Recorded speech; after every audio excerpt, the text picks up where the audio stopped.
Gavin Callaghan. I've just arrived at the... Good evening, Basildon. I hope you're well. This is Councillor Gavin Callaghan. I've just arrived at the council because tonight we've got two council meetings for you. The first one will kick off at 7 o'clock tonight.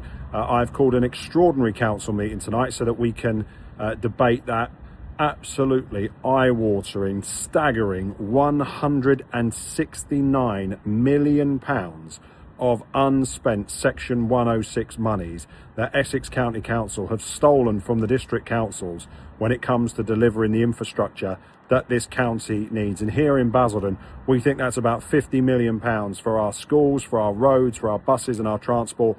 So we're going to be having a debate about that one tonight. And then we're going to go into the full council meeting proper. So we've got lots of questions from the public and from different members of the council.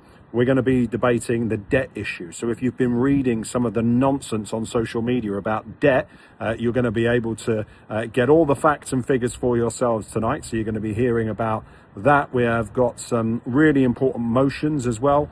But we're going to first hear about the area committees. So my administration has pumped around about £1 million into the area committees over the course of the last 2 years. They've been doing some phenomenal work with local charities and voluntary organisations, as well as funding things like the Crunch service as well.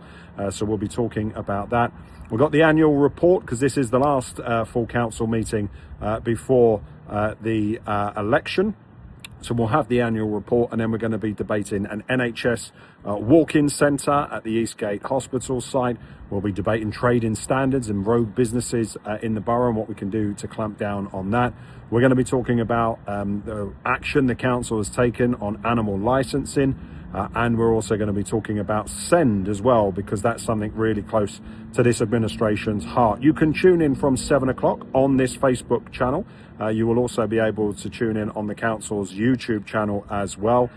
Do join us. It promises they're never dull, these meetings here in Basildon. And with an election round the corner, you'll get to see for yourself whether you want to carry on making the progress we've made over the course of the last 2 years, or whether you want to go back to the Billericay Tories and have the likes of Andy Barnes, Phil Turner and Andrew Schrader running this place again in just 7 weeks' time. It's going to be fun. Tune in. See you at 7.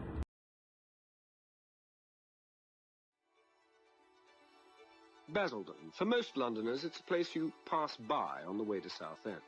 An overspill new town just off the A127. Population, 80,000. It's the fastest growing town in Essex, but local MP David Amos reckons you need a map if you're Basildon bound. You only have to look around you now. Basildon is going to be the centre of Essex. Many people want to come here. On the 4th of January, 1949, from fields of mud and wartime dust, a promise rose.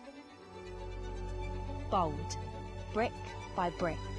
A promise to ordinary people, to us.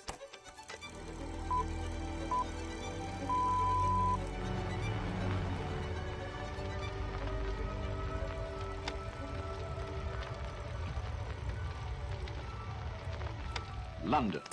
At the end of the last war, this city had a massive housing problem. Over 150,000 families in desperate need of homes. One solution was to move a large part of the population away from the smoky, noisy and crowded capital out into newly created communities where they could live, work and play in healthy surroundings. This is how our town of Basildon in Essex was born. One of 8 new towns created by the government in the 1940s.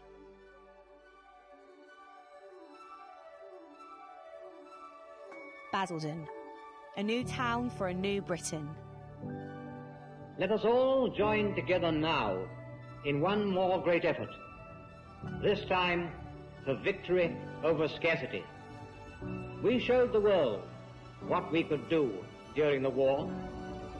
Let's show it again now. Let's pull together for prosperity.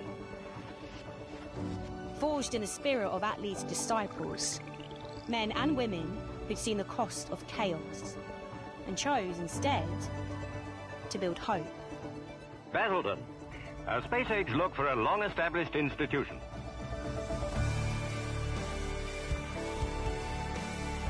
Here, they worked. Here, they built. Factories roared, hammers sang, and mothers mended uniforms, fathers fixed engines. And the children, they grew up with grit in their veins. It is not the early pioneers who, during their lifetime, will reap the full benefit of the new town experiment. This will fall on the young people in the schools or those who use the playgrounds today. Basildon wasn't fancy, it wasn't polished, but it was real.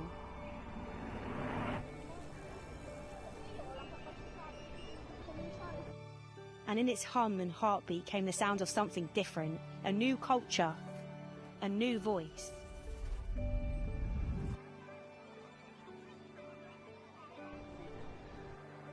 From this town of grafters came Depeche Mode and Alison Moyet. Basildon's own poetry and synth and soul.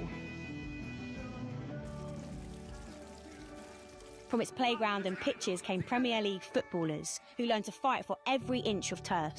And lazy end-of-season marking left Justin Edinburgh a free shot. His first ever league goal. We built the technology that took Attenborough's blue planet to the world. Yes, Basildon, not London, Basildon.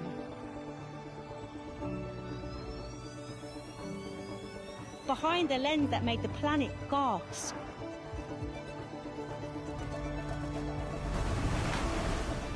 We are the largest economy in Essex.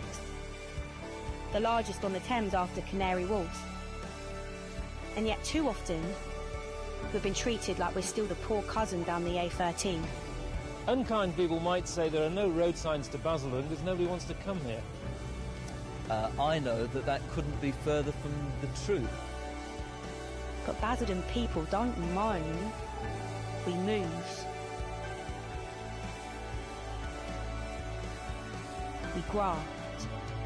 We play by the rules. We do our bit. And yes, we've been tired. We've seen promises fade like old paint. We've watched the town centre crumble, while others got the shine and the spend. But something's stirring again. You can feel it. In the cranes above the town centre. In the laughter spilling from the new Weatherspoons. In the sound of drills and rhythm of renewal. A town once built by hand is being rebuilt by heart. By a council that finally gets it. But this place doesn't need charity. It needs belief.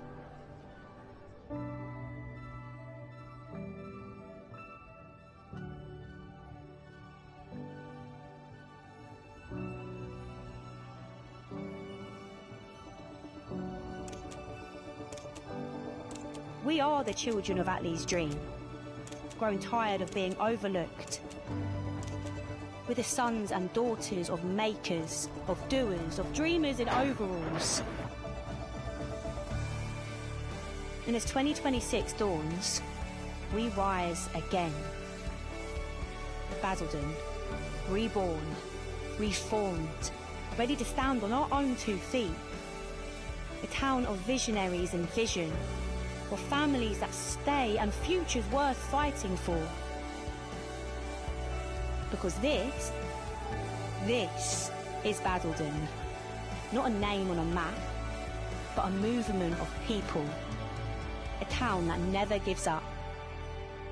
A promise that never dies. Basildon, a new town for a new Britain. Towns are about people and must be built for people. It is they who will one day claim, with genuine pride, that Basildon is their town.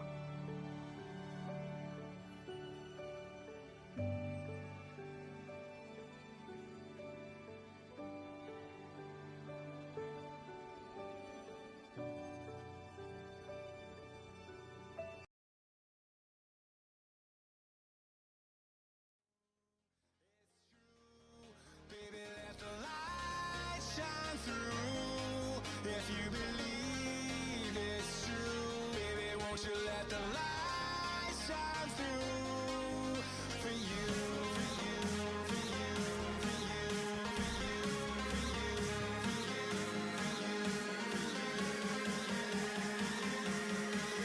Let the light shine through.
In the sky, gazing far into the night, I raise my hand to the fire, but it's no use, 'cause you can't stop it from shining through.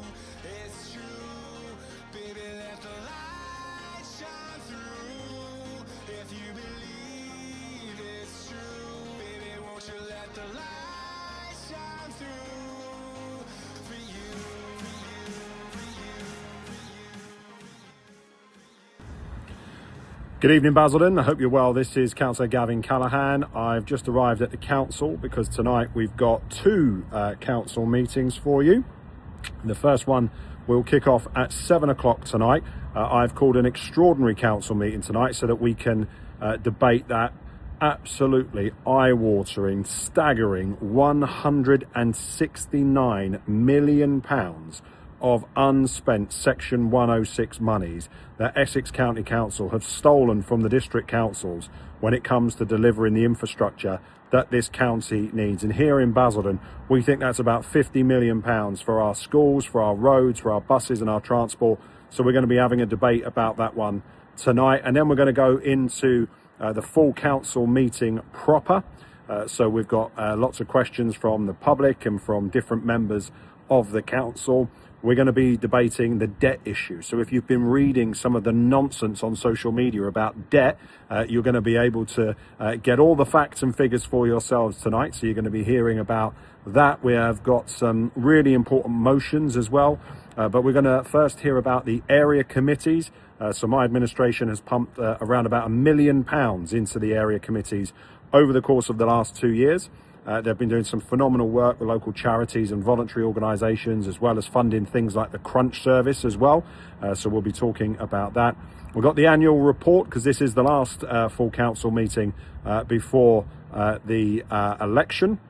So we'll have the annual report, and then we're going to be debating an NHS walk-in centre at the Eastgate Hospital site. We'll be debating trading standards and rogue businesses in the borough and what we can do to clamp down on that. We're going to be talking about the action the council has taken on animal licensing, and we're also going to be talking about SEND as well, because that's something really close to this administration's heart. You can tune in from 7 o'clock on this Facebook channel. You will also be able to tune in on the council's YouTube channel as well.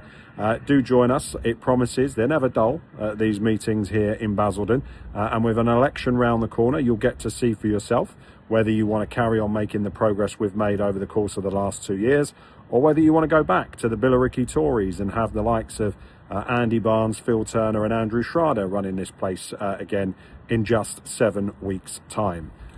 It's going to be fun. Tune in. See you at 7.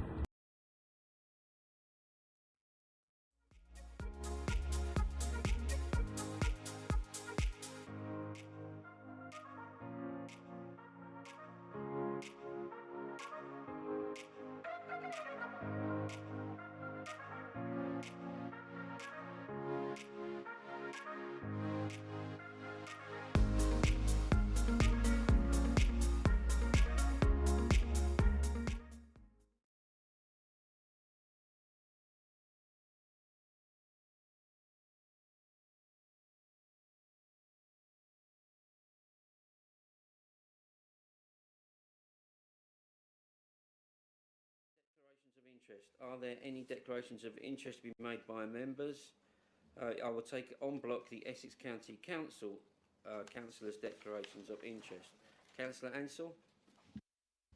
Thank you, Chairman. I'd like to declare an interest in item 4A on the agenda, as this item relates to my disclosable pecuniary interest as a director of a business that operates in the planning industry. So I will withdraw from the meeting for the duration of that item and not take part in the vote. Thank you. And that is for the extraordinary council meeting, not the full council meeting? Yeah, yeah. Okay, thank you. Just double checking. Right, okay. Thank you. Moving on to announcements. Any announcements from the Deputy Mayor? Leader of the Council? Councillor Callaghan. Thank you very much, Mr. Mayor. I wanted to update members on local government reorganisation and where we are at present.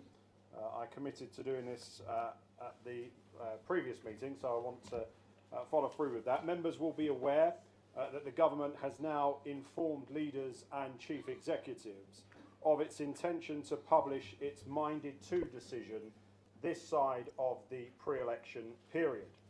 That means that within the next week we should finally know whether Basildon will sit within a 3, 4 or 5 unitary model. Following that, the structural change order, the SCO, will be laid before Parliament in June. That means, if my maths is right, the government is giving itself around 3 months to conduct at least one U-turn on whatever decision it announces next week.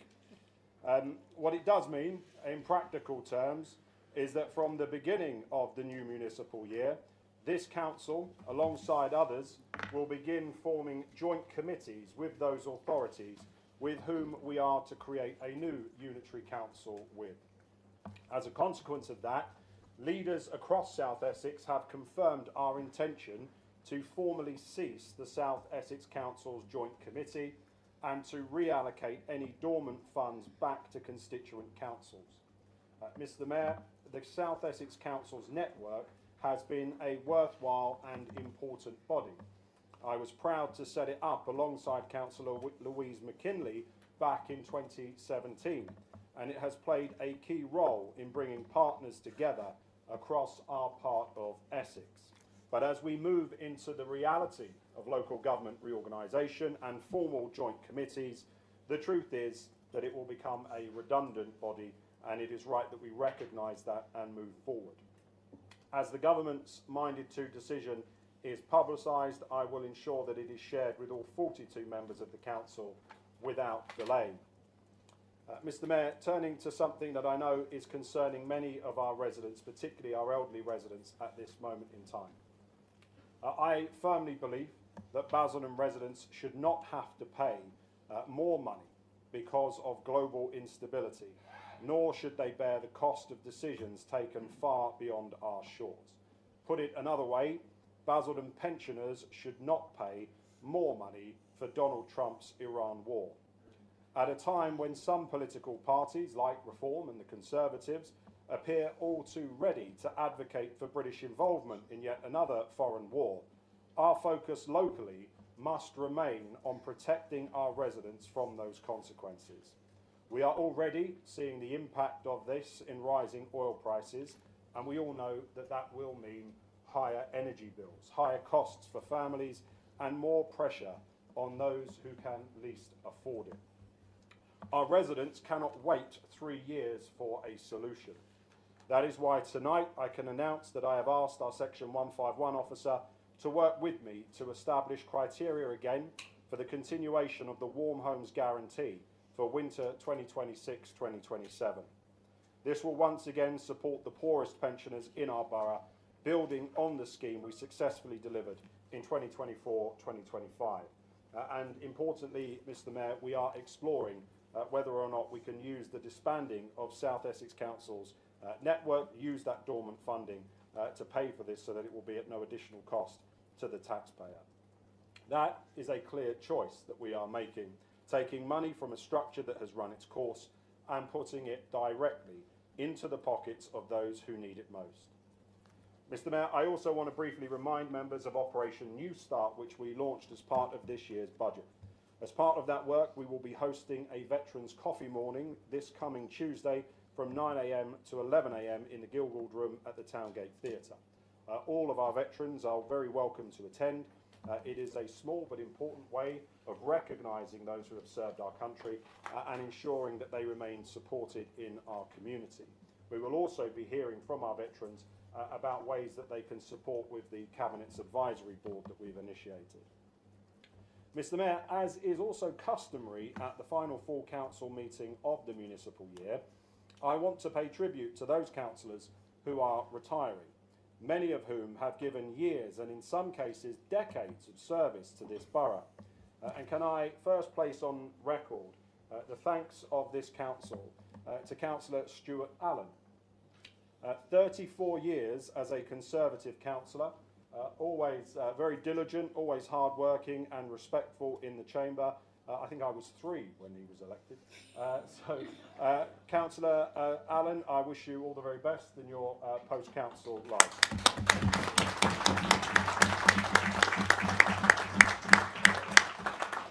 Councillor Aidan McGurran is also standing down from the council. And I can't tell you what a badge of honour that reaction is for Councillor McGurran. The king of the bins, the lord of the lights, quite possibly the only cabinet member who has achieved more in 2 years than most managed in 20. Mr Mayor, when I was putting the band back together in May 2024, I asked Aidan to come in and fix Councillor Blake's almighty mess.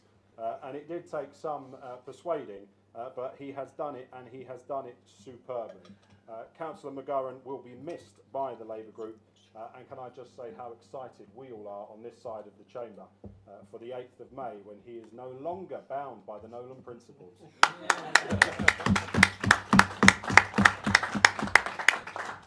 And Mr Mayor, I want to thank you as well.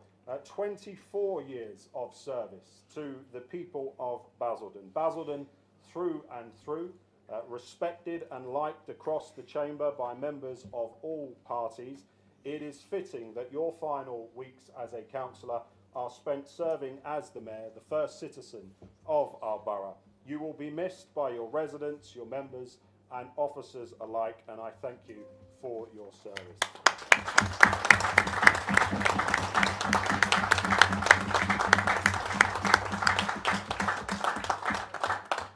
And to those who may be, shall we say, unexpectedly retiring from the council on May the 7th, can I just say, Kevin, you will be missed. And to Sam, and when I say this, I hope I don't invoke any feelings of deja vu, but as your probation ends, it is a shame that Facebook won't be as real as you might have hoped for.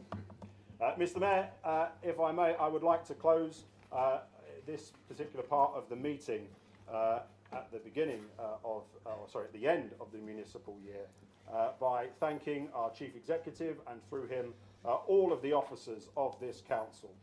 Their hard work, diligence and commitment over the last 12 months has been exceptional, and in particular, because they don't get the recognition that they often deserve, our Democratic Services team, who keep this entire operation running, preparing the agendas, chasing officers for reports, managing cabinet members and members' requests, and ensuring that meetings like this can take place smoothly. We wish Emma Murphy all the very best as she moves on to a London borough in the coming weeks, and we place on record, Mr Mayor, our thanks to all of our outstanding officers for their work this year.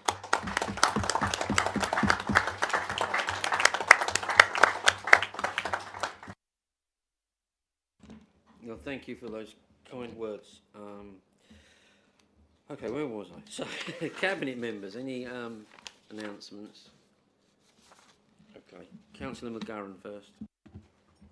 Yeah, I'm delighted to be able to announce, it kind of leads on a little bit from what the leader said, in terms of our wonderful staff, that recognition of our waste team. We're up for 3 awards. The Awards for Excellence in Recycling and Waste Management 2026, who knew it even existed, but it does. That's for our in-cab technology project and service changes, and have been shortlisted in service changes at a local authority level category. We've also been shortlisted for 2 awards at the Fleet Vision International Awards. Again, who knew?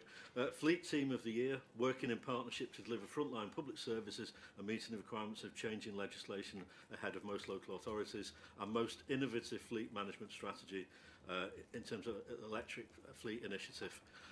I'd like to give my thanks to James Hendry in particular, but the entire Waste team have done a wonderful job. It's nice to get recognition. It'd be lovely if we won one of those awards. It'd be even better if we won all 3. But just to be on a short list is great news anyway.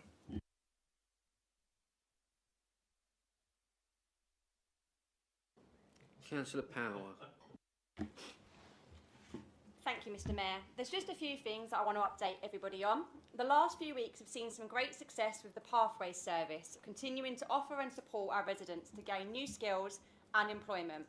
We've hosted the South Coast Port Services, and they met with over 50 local people interested in working as a terminal operative roles. 34 of these have been progressed to the assessment centre stage, and I look forward to hearing all about their job offers.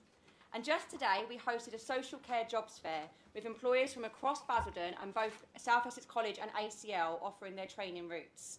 Over 60 people came along to meet the employers today, and with a new residential care home opening in Basildon, 3 people were offered an interview on the spot today. Several others have been invited for an interview later on. It's clear to see the support being offered by the Pathways team and the supported services delivering real outcomes. We've tailored and specific careers fairs planned for the rest of the year, and as well as this, we're seeing a rise in the ask of employability services across our schools, which we can deliver thanks to the funding of this administration. Throughout National Careers Week, I joined the Elevate Basildon business team, who delivered an expert session to Year 10 students at Basildon Upper Academy on use of digital skills to support employment. It was great to see this engagement and to support our next generation. So thank you to all of the officers that make this meaningful work happen on the ground and across the borough. Many of you will also be aware that, and seen the update this week for the deal that Basildon Council took over Basildon Town Centre Management. So as of the 1st of April, for the first time in 44 years, this council has a say over the market, the car parks and the public realm across the town centre. So this supports our wider regeneration of the town centre and delivers the upgrades that we need to improve access and safety of our town. And finally, yet again, this side of the chamber, I'm forced to correct lies and misinformation being shared by the opposition. Councillor Andy Barnes, who wants you all to believe that he could be the next leader of this council, instead of doing his job as a councillor and asking the officers for the information, or maybe even discussing with his own group members who attend planning meetings and apparently read the reports, he would know that over 2,000 homes have now been to planning, which are protected for the local people by the Basildon First Charter.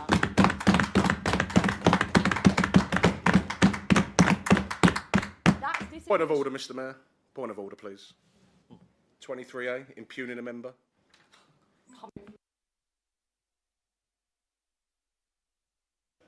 I didn't hear anything that impugns a member in that speech, so that's denied. Thank you. Because he did lie.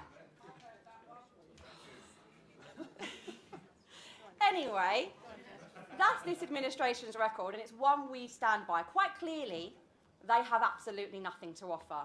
So thank you, Mr. Mayor.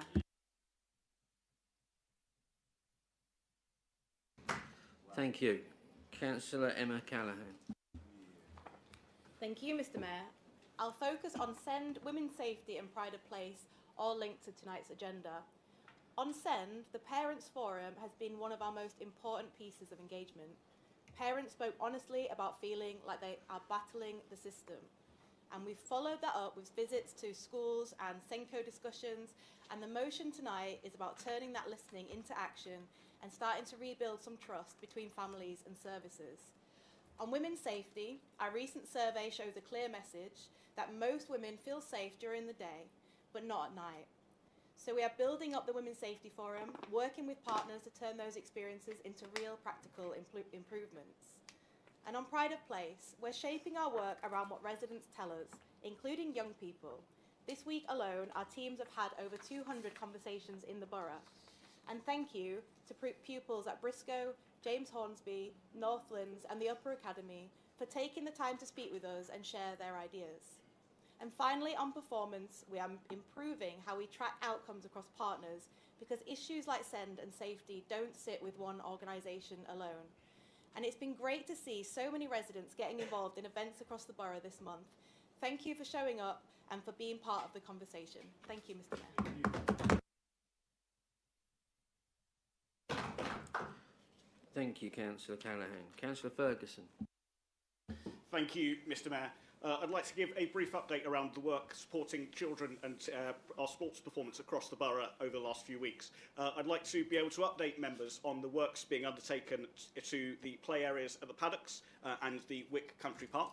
I've received a few emails, including from potential Conservative Party candidates in the election around the Wick Country Park work. So in the interest of transparency, I think it's right that I make the announcement first of all to the public on the work that is being undertaken at Wick Country Park. The works are going to be resumed starting from next week. Works will take approximately 3 weeks, and I look forward to seeing the play area at Wick Country Park being reopened in mid-April.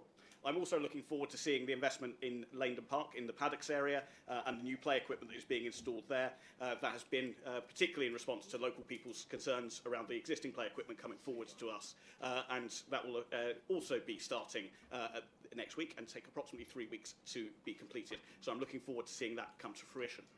I'd also like to take this opportunity to thank all the organisations that have been involved in the Youth Forum over the last 12 months. What it has enabled us to do is create a more unified, collective and collaborative approach to shaping youth services that have been decimated over the last 15 years and bring around real benefits to young people across this borough. Mr Mayor, turning our attention to sports success, I would like to take this opportunity to wish Billericay Town Football Club the very best of luck in the Essex Senior Cup final taking place next Tuesday. And I'd also like to wish them all the very best of luck in the race for the playoffs. Billericay Town has also been in the news quite a lot over the last few days, and I'd like to particularly point out the success and the contribution that they've made to developing a Premier League footballer who scored his first goal in the Premier League last weekend, and congratulate all the coaches for the support that they got. Members will also know that I've got a keen interest in cup finals, so I look forward to being able to hopefully celebrate a few more. I'd also like to be able to wish Bales and Pitsea the very best of luck in their race for the playoffs in the East Midland League North coming up over the coming weeks. Councillor McGurran has quite rightly spoken about the awards that his team are up for. I'd also like to be able to point out that the communities team are up for an award with our area committees. As I updated at scrutiny last night, that the area committees over the last 2 years has been a fantastic success across this borough, engaging all members across all 14 wards across the borough, being able to empower councillors to be able to invest in ideas and opportunities for their residents that they seek to serve.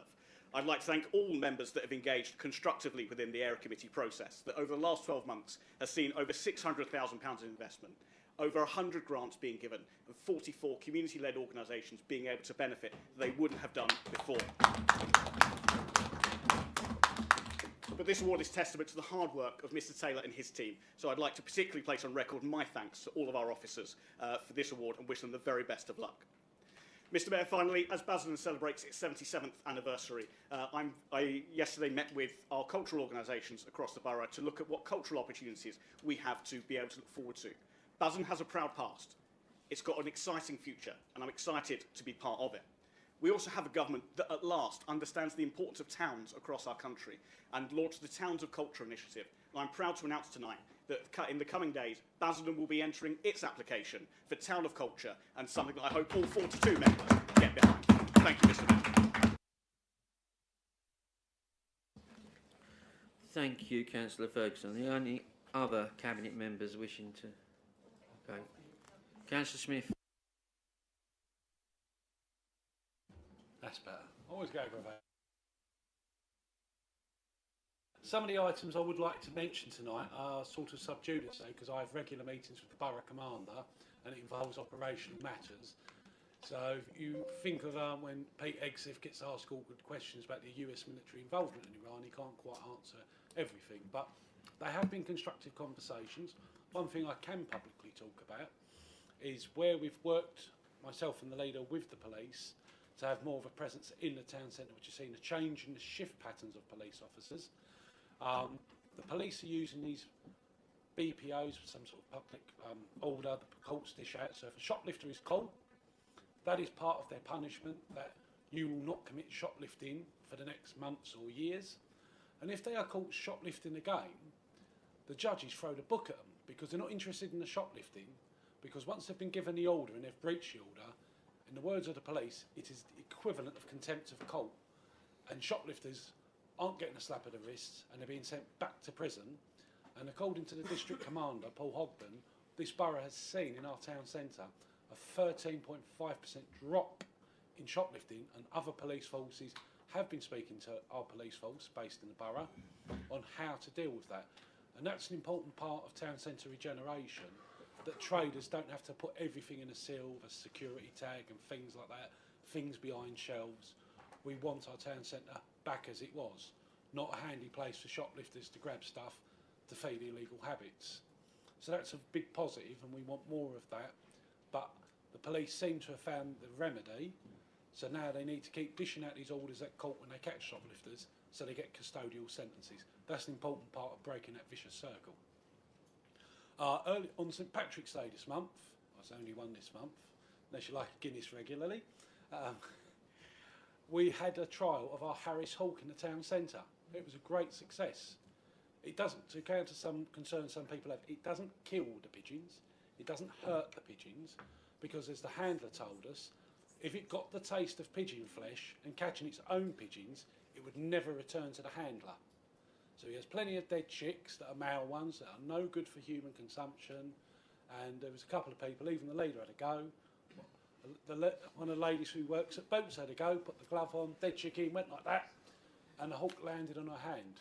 But as we walked to the outside of Boots, with the guy holding his Harris Hawk, and it's called Hannah, and apparently the female ones are best because they're twice the size of the males. As we've walked over to Boots, and there's all pigeon food and bird food on the ground, the pigeons took one look, and it was like that Alfred Hitchcock film, The Birds, because every single pigeon got on top of the roof line of Boots, and they just like, I've never seen a pigeon do it, stretching their necks, just out shit. Councillor Blake, through the chair. But it done the job. And after we finished doing what we had to do, and the public had a go, and the public's very supportive, I had to go back into the town to kill some time while I was waiting for Councillor Murphy to pick me up because I had a flat car battery. And about 90 minutes after we left with that hawk, the pigeons were still on the roof. So starting on the 1st of April onwards, for this next financial year, 3 days a week, the hawk will be in town. This is purely to deter, not to kill, not to maim, not to injure, but it is important we have control. And just to wrap up on this point and shut up, because other people wish to speak, we're not going to do what some councils do, fine little old ladies for putting out bread, that's pernicious. We're not going to do what some other councils do, putting chemicals down to reduce the population. We're using natural way of order, the top predator, the hawk, flies around, the pigeons bolt. And hopefully this will change in behaviour, means we can look at other town centres or housing estates that are plagued by pigeons. And that might seem to go on, but it's about public health, and this is why local authorities were formed, to protect the public health, and we take that issue seriously, as did Councillor McGowan when he fixed the bins. Thank you, Mr Mayor.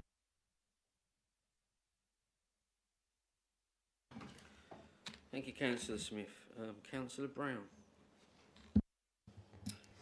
This evening there's lots of things on the agenda that come to my portfolio, and I've also been asked a couple of questions, so I'm just going to make one basic announcement.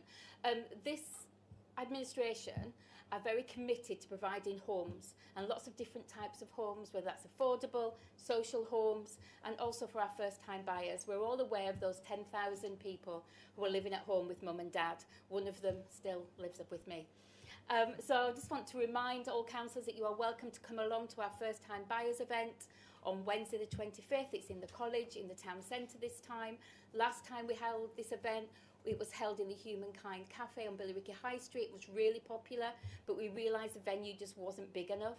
So this time we've moved to the town centre. So from 4 o'clock we'll be able to, once again, those first-time buyers who are looking for a mortgage or maybe looking for an insurance deal or maybe looking for shared ownership will be able to come along, talk to our developers, talk to local businesses who provide removal of advice, who provide mortgages, who provide insurance, who provide financial advice in order to get those young people, and some of them are a little bit older than young, on that ladder. So I'd remind all councillors that you are welcome to attend. Thank you.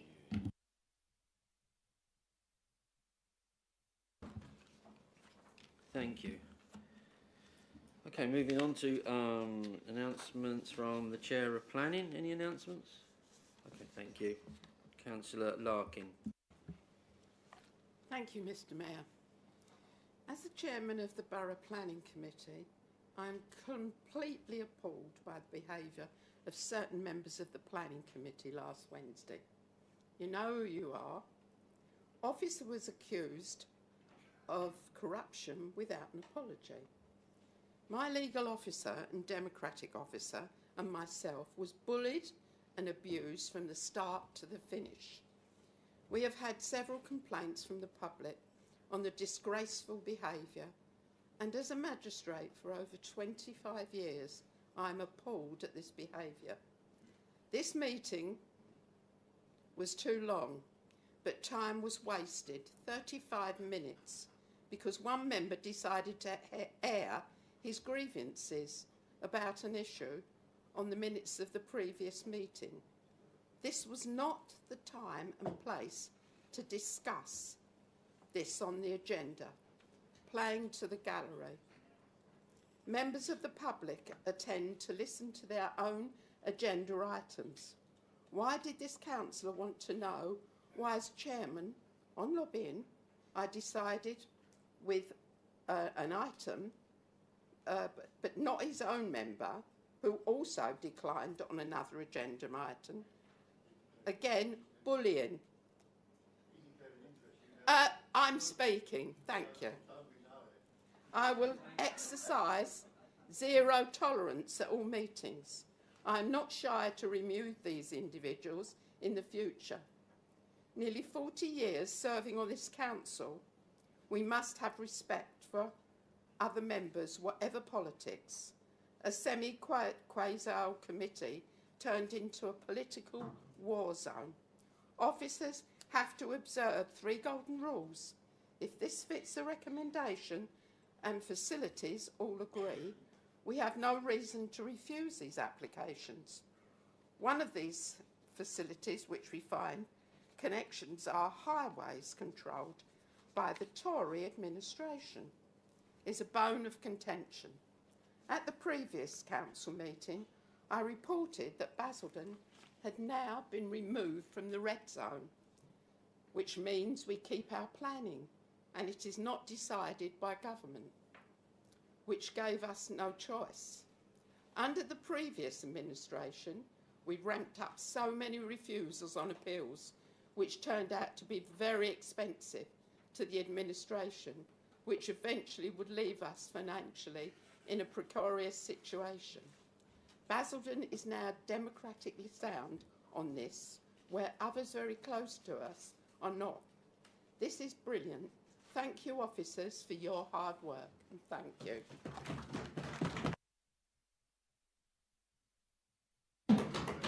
Thank you. Chairman of Licensing, Audit and Risk, Standards and Appointments, Appeals and Committees, or the Executive Director? Right, thank you. That's announcements over and done with. Moving on to item number 4, notice of motion. This is to be moved by Councillor Callaghan. To move a motion, you have up to 10 minutes. And do you have a seconder? Councillor Brown. Thank you. You have 10 minutes. Thank you, Mr. Mayor. The anger people feel about infrastructure isn't abstract anymore. It is real, it is daily, and it is justified. The Home Builders Federation's latest report on unspent developer contributions should be a wake-up call for anyone involved in planning, infrastructure, or local government. It lays bare a problem that many residents already feel instinctively, that while development continues at pace, the infrastructure meant to support it simply is not delivered.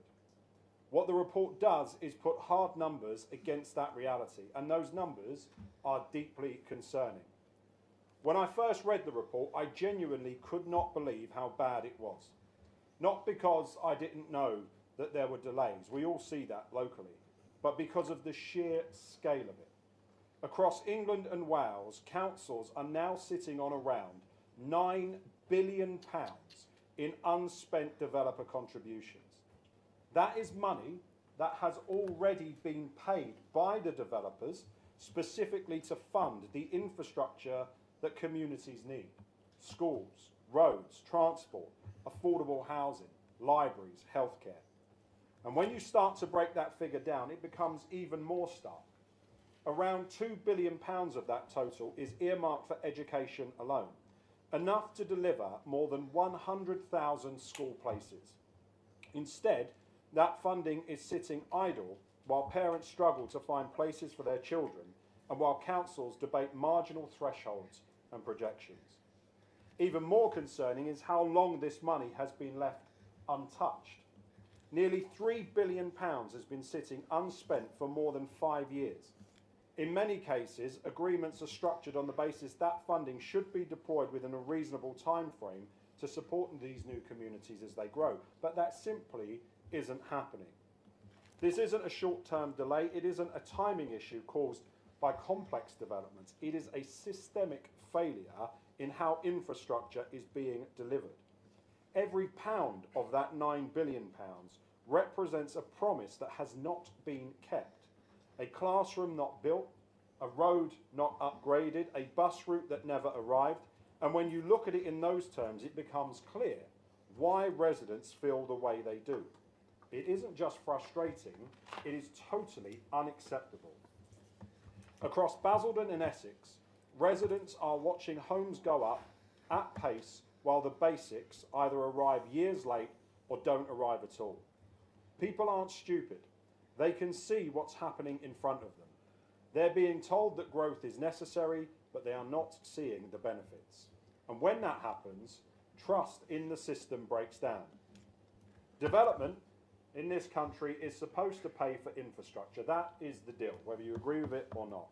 Through Section 106 agreements and the Community Infrastructure Levy, the CIL, developers contribute significant sums precisely so communities can grow properly. And I do also, following on from Councillor Larkin's point, want to be clear about something that does often get lost. The planning officers at Basildon Council are outstanding.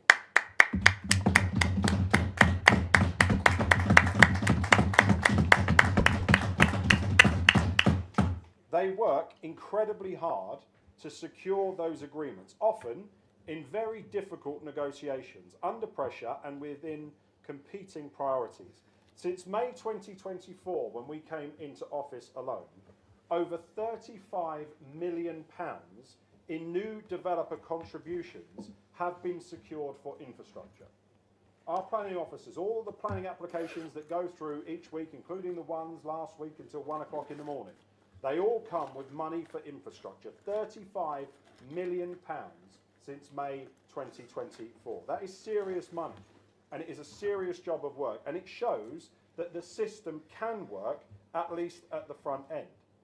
But securing the money is only half the job, because what residents are rightly asking is this: if the money has been agreed, then where is the infrastructure? And the recent report shows that in Essex County Council, it is sitting on an eye-watering, staggering £169 million of unspent developer contributions. That is the second largest amount held by any council in England. This is not theoretical money, Mr. Mayor. This is funding that is waiting to be triggered. Money that developers have already paid because they have already reached the required stages in their development. So this idea, and we might hear it later, that it can't be spent yet because the development isn't complete, is not true. These developers pay in stages, but when those stages are reached, the money is handed over. And when it's handed over, it should be used. And right now, £169 million has been handed over to the Tories at Essex County Council, and they're refusing to use it. Shame. Let's take the School Avenue estate in Leyden. It has been there for nearly 15 years now, and residents are still waiting for something as basic as a morning bus route to the station. That's not a planning delay or a legal complexity, it is a basic failure of Essex County Council to deliver. And when residents raise these issues, they're often met with explanations that are technical, procedural, they may even look slightly reasonable on the surface, but they're talking about funding windows, delivery thresholds, viability assessments. The system has become too bureaucratic and too technocratic. Too bureaucratic because decisions get stuck between different layers. A district council, a county council, the different agencies we were hearing about, each with their own responsibilities, processes and sign-offs. And it has become too technocratic because common sense has been replaced by spreadsheets. We have reached the point where you hear arguments like we are 0.2% of a pupil away from needing a new school, so we can't justify building a new school right now. Think about that. We're facing huge housing targets as a council, thousands of new homes, growing communities, and we're saying we won't build a school. Well, let me rephrase that. The Tories at Essex County Council are saying they won't build a new school because on paper we're just shy of the threshold. That is not strategic planning, it is inertia dressed up as precision. Residents, Mr. Mayor, don't experience their lives in percentages. They experience them in real terms. Overcrowded classrooms, long commutes, missed buses and services that are not keeping up. And they are right to be angry. What they are seeing is a system that is demanding growth but fails to hold itself to the same standard when it comes to delivery. And in Basildon, this is particularly stark. When you combine historic contributions with more recent agreements, there is around £50 million tied to development in Basildon that remains unspent by Essex County Council. That is money for our schools, our roads, our transport, our healthcare, money that developers have already paid, money that should already be making a difference, and it is just sat idle. So, as the motion before you tonight suggests, we have a plan for change. Basildon Borough Council is demanding full transparency. We want to know exactly where our money is that has been collected from developments in Basildon. Where is it sitting and what is it allocated to? We want a full public breakdown from Essex County Council, not summaries or vague assurances, but the detail. Second, we need a clear timetable for the delivery. It is not enough to say infrastructure will come in due course. Residents deserve to know when the schools, when the roads, when the buses, when the affordable housing and libraries will be delivered. Third, we must insist that the money generated in Basildon is spent in Basildon. As we move towards local government reorganisation, there is a real risk that funds could be absorbed or redirected elsewhere if we're not careful, or could even be sent back to the developer. That cannot be allowed to happen. Fourth, we need to change the culture around delivery. If money has been sitting unspent for years, the default position should be to get it out the door and not just waiting for the perfect conditions or theoretical thresholds to be met. And fifth, we should push for stronger local control as part of reorganisation. The authority that approves development should have far greater influence over the infrastructure funding that comes with it. You could say we need a local plan. And finally, we need political accountability, because this is not just a technical issue, it is a total failure of leadership at Essex County Council. For too long, the Tories there have not delivered the infrastructure our communities need. The accumulation of unspent contributions over years, decades in some cases, has undermined public confidence in the entire planning system.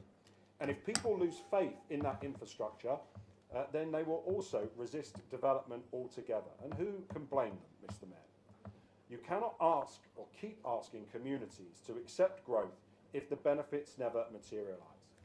The Conservatives have run Essex County Council for over 25 years. During that time, The gap between development and infrastructure has widened, not narrowed. That is not good enough. Basildon residents have done their part. They have accepted growth. They have seen their communities change. Developers have done their part too. They have paid the contributions required of them. It is the system, and crucially, those in charge of it, that have failed to deliver, and we cannot carry on like this. So yes, Mr. Mayor, residents are right to be angry. I am angry. My jaw hit the floor reading this report, especially not a week after a planning meeting that ran until 1 o'clock in the morning, when councillors were having bizarre exchanges of an apparent pandemic of 8-year-olds wandering the streets of Noakbridge looking for a school. Nonsense arguments given credence because infrastructure monies are stolen from Basildon and hoarded in Chelmsford. On the 7th of May, Mr. Mayor, the residents of this borough should show these thieving Tories the door.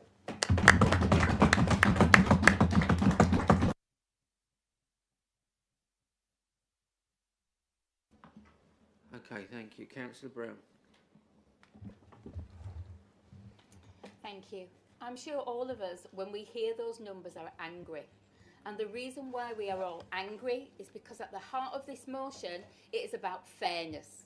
What is fair to those who live in this borough? Our residents, we all know, become angry at times about new developments and homes and housing. And we talk about what growth that can bring. We talk about the opportunities. We talk about the way in which we can have improved infrastructure. But sadly, this is not what is happening. We expect that infrastructure, quite rightly. We expect that our developers are going to contribute to the communities that they are building. And as developers build homes, they pay those contributions, and Essex County Council quite happily bank them. But what happens next? What we are seeing is that Essex County Council are not fulfilling their part of the deal. They are not building the schools, the roads, giving the contributions for parks, for green spaces. They're not filling those potholes, are they? Nope. They are not doing their part. So what is happening to the millions of pounds that is coming from generating from homes in this borough? It is going to Essex and sitting there.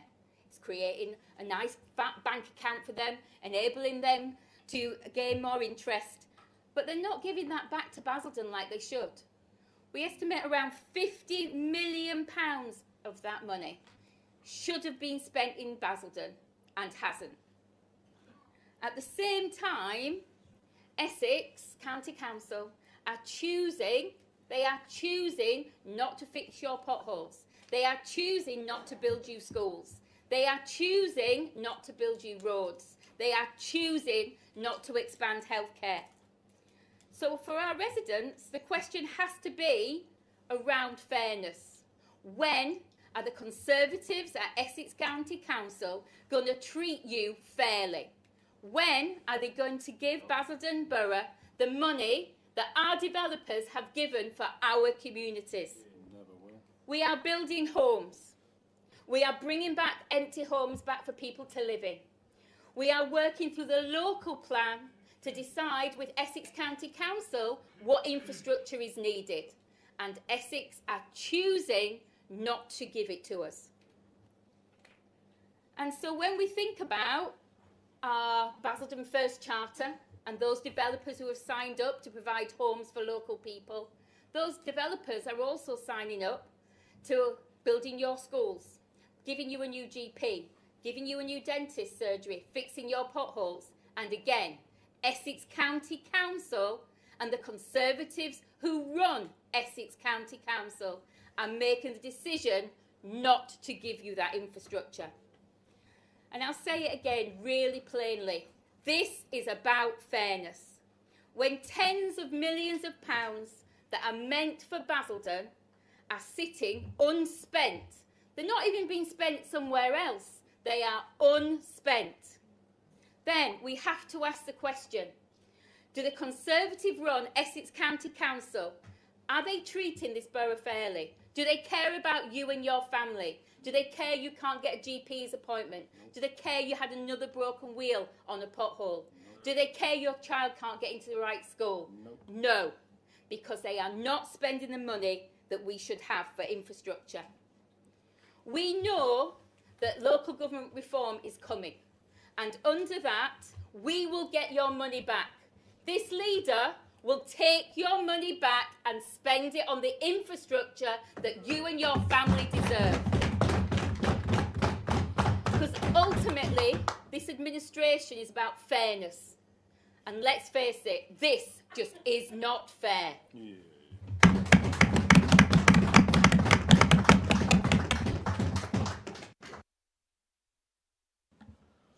Thank you. The matter is now open for debate. Are there any speakers?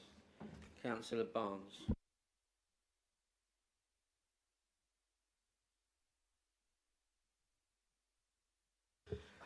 Thank you, Mr Mayor. Can I start by associating myself with the comments of the leader regarding Councillors McGarren and yourself, Mr Mayor.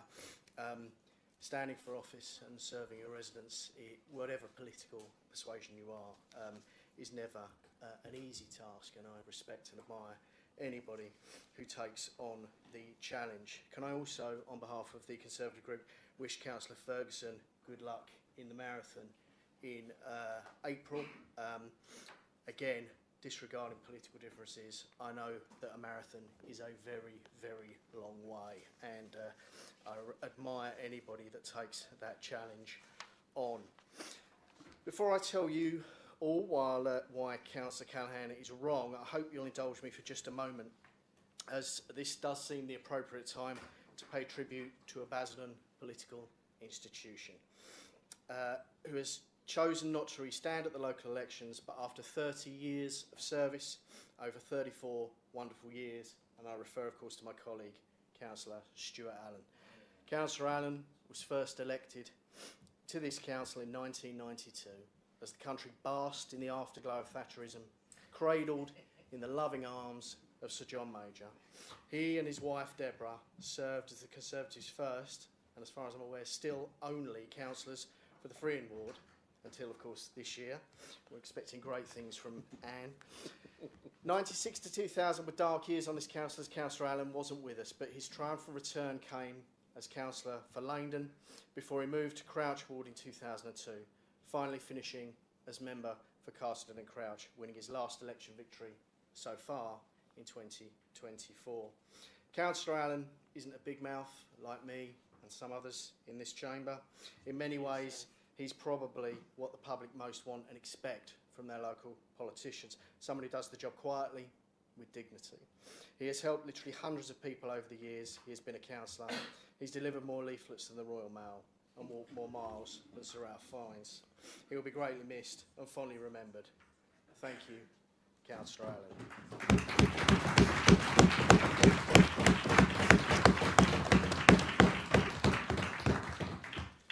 Right, that's quite enough of that.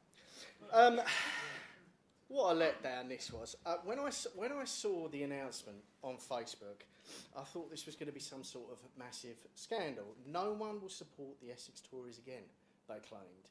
What could it be? Had Kevin Bentley burnt down an orphanage? Had Louise McKinley been caught spying for North Korea? Thankfully, it was neither of these things. Instead, they've recycled an already discredited claim from last year. Does this administration ever announce anything that is actually new? Now, I'm used to disappointment, Mr Mayor. I'm a West Ham fan, but this really is scraping the bottom of the barrel. The 169 million they refer to is for the county as a whole, not just Basildon. The 50 million figure seems to have been plucked out of the air, simply taking a percentage of that number. There's nothing to support it. And Essex County Council's infrastructure funding statement is clear that every penny of that money has already been allocated to be spent. It isn't sitting around doing nothing. The council hasn't got a single penny in Section 106 agreements that hasn't been allocated to spend. And that compares very favourably to this council's position last year, albeit it has improved this year. It's interesting that they go on about compliance and doing things properly when it comes to planning, but when it comes to Essex County Council, apparently they should just bypass all the rules and splurge the money with no regard as to where it is best to be spent or what the correct process would be. Now, I could, if I really want to, just repeat the speech I made in May 2025, which was the last time they brought this to this council, because basically everything I said still applies. I could talk about the fact that all the infrastructure in the county council is allocated, is spent, and it's apportioned in the correct way. I could talk about the part in my previous speech when I said that this claim was clearly the act of a desperate administration, flailing around, looking for somebody to blame, trying hard to deflect attention before they are subject to the judgment of an electorate that they tried so hard to avoid. But I don't even need to do all that, because not only are these claims manifestly wrong, but the actual measures used are nonsense as well. They've measured these numbers in absolute terms, and surprise, surprise, Essex County Council, as one of the largest authorities in the country, is near the top. But the measure that's used by anybody credible, and you would have thought they would have known this as they're supposed to be finance experts, they know better than the auditors, the measure that you use is the highest unspent developer contributions per household, not the overall figure. Otherwise, the largest authorities will always appear at the top of the list. So I wonder why they haven't used that measure. Well, let's have a look at it. The actual position. The worst council in the country, with £2,169 unspent developer contribution per household, the London Borough of Tower Hamlets, controlled by Labour councillors so corrupt that they had to throw them out of the party. Quite an achievement. Second place, the London Borough of Wandsworth, Labour controlled. Third place, London Borough of Brent. Does anyone want to take a wild stab in the dark as to who controls the council? It is. Well done. Very well done.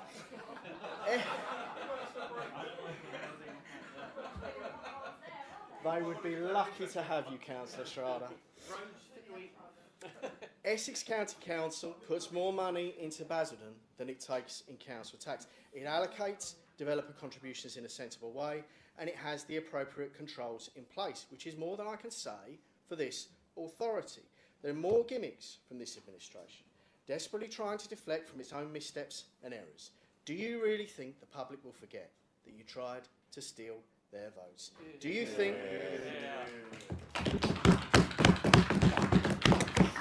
Do you think that they'll look at the shambolic performance of this Labour government and this Labour council and be fooled by rubbish like this? Time and again, you underestimate the people you govern. You think that spin and distraction will be enough to save you in May. Well, I've got news for you, it won't.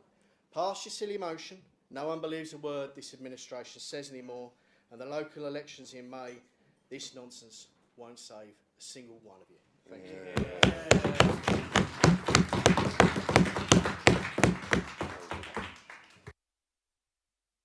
Thank you, Councillor. Councillor McGeorge.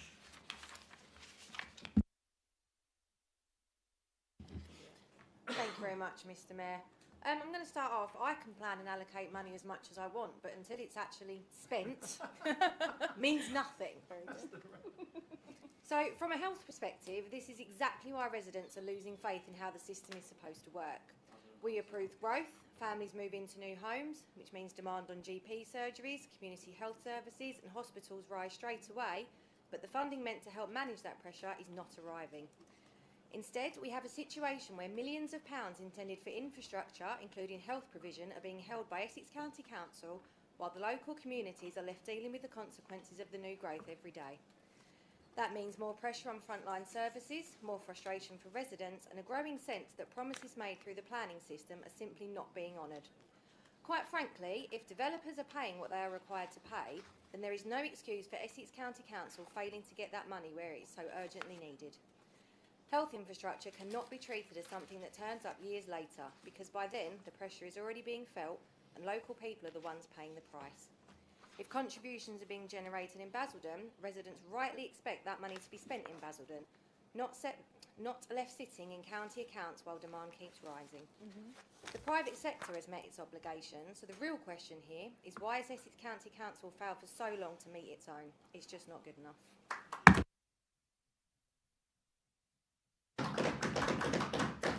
Thank you, Councillor McGeorge. Councillor Emma Callaghan. Thank you, Mr. Mayor. Tonight's meeting has been called because something's gone very wrong. I want to talk tonight about the people on the receiving end of these decisions. The families, the children and communities who are experiencing what happens when a system stops delivering for them. When I first saw the figures, the 169 million sitting unspent, I thought about what that money could have done for our borough.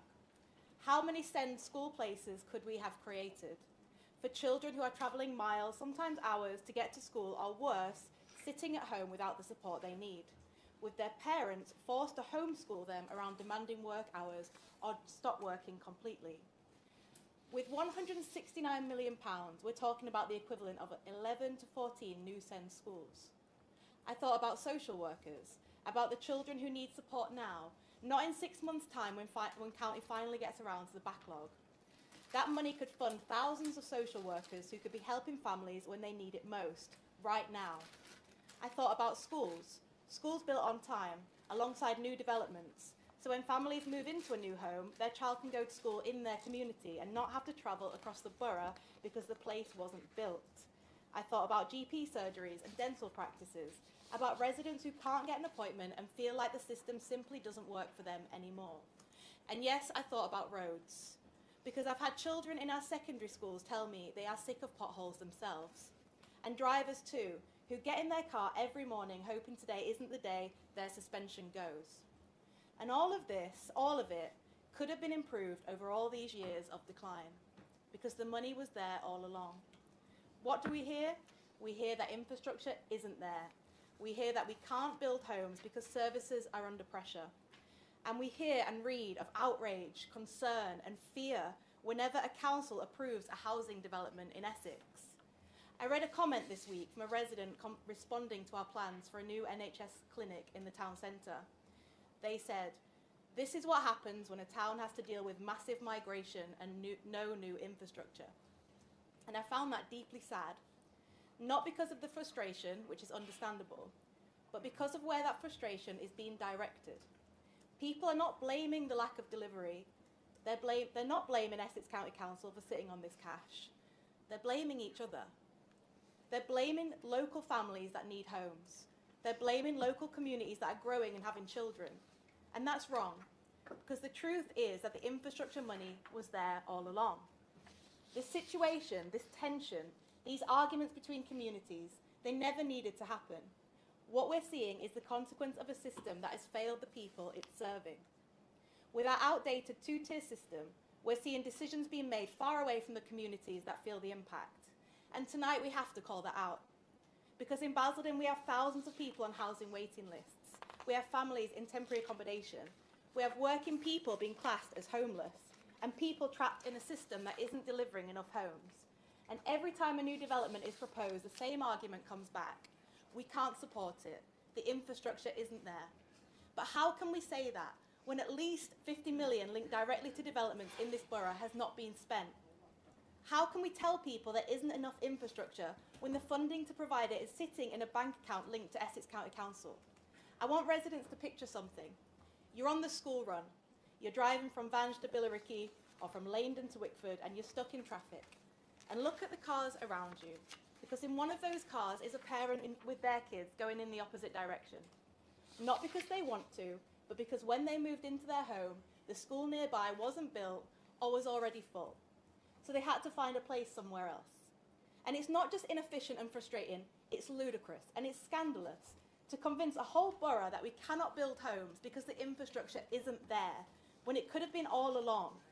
So tonight we say, we need our roads fixed, we need our schools built, we need support for families, we need places for our children, we need the money that belongs to our communities to be spent on our communities.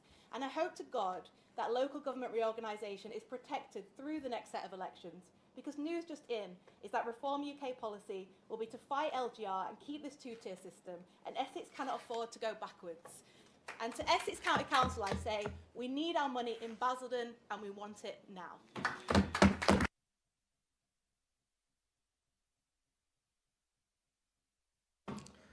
Thank you. Councillor McGarren. Thank you very much. I've been on this council on and off since 2012. It only seems like yesterday. Huh? No, I'm not staying. I'm definitely not staying. But I thought I'd seen everything. I thought my capacity to be surprised had long since disappeared. But Councillor Barnes has managed to surprise me tonight. He doesn't think that Essex storing tens of millions of development cash is a scandal. It begs the question what he does think is a scandal, because the bar must be pretty damn high. That's all I'm saying. It's interesting, on social media, he's been very vocal about road closures recently around Billericay. It would be Billericay, obviously, not anywhere else. But yet, he's still cozying up to his social superiors at Essex, who he's clearly terrified of. Probably including his father-in-law, but he's standing down, so you don't need to be too terrified of him for much longer. What I would ask Billericay Conservatives is, why, you know, it's your administration at Essex, why are you not banging down the doors of your colleagues there to get a better deal for Basildon? You're silent. You're utterly mute and silent and inadequate. Why? I will wait for interest to hear the answer to that one. Councillor Barnes has already decided the outcome of the election. I'm not so sure, because what we're hearing from people, and I can be really honest now because I'm not standing again, is, I'll be really honest, and you'll be amazed by this, they're not that thrilled with the government, right? Not 100% thrilled with the government. But what they are saying is, we like what you guys are doing. We can see what's happening in the town centre. It's finally happening. We can see what you're attempting to do. We can, you know, we sorted the bins out. Modesty forbids, but yeah, I did. You sorted the bins out. You're getting to grips with the basics. When the Conservatives were in, it was inertia. They did nothing. They ruled for the sake of ruling and did nothing with that opportunity. And I'll address one of two Reform councillors. Obviously, we only ever hear from one of them. Councillor Sam Genet, who is misleading the public on a monotonously regular basis that somehow, come May the 8th, Reform will be leading this council. Do the maths, Genet. It's not possible. The best you can hope for is to be a lackey for the Billericay Conservatives. Is that the change you're promising? Is that what your people want? Don't think so.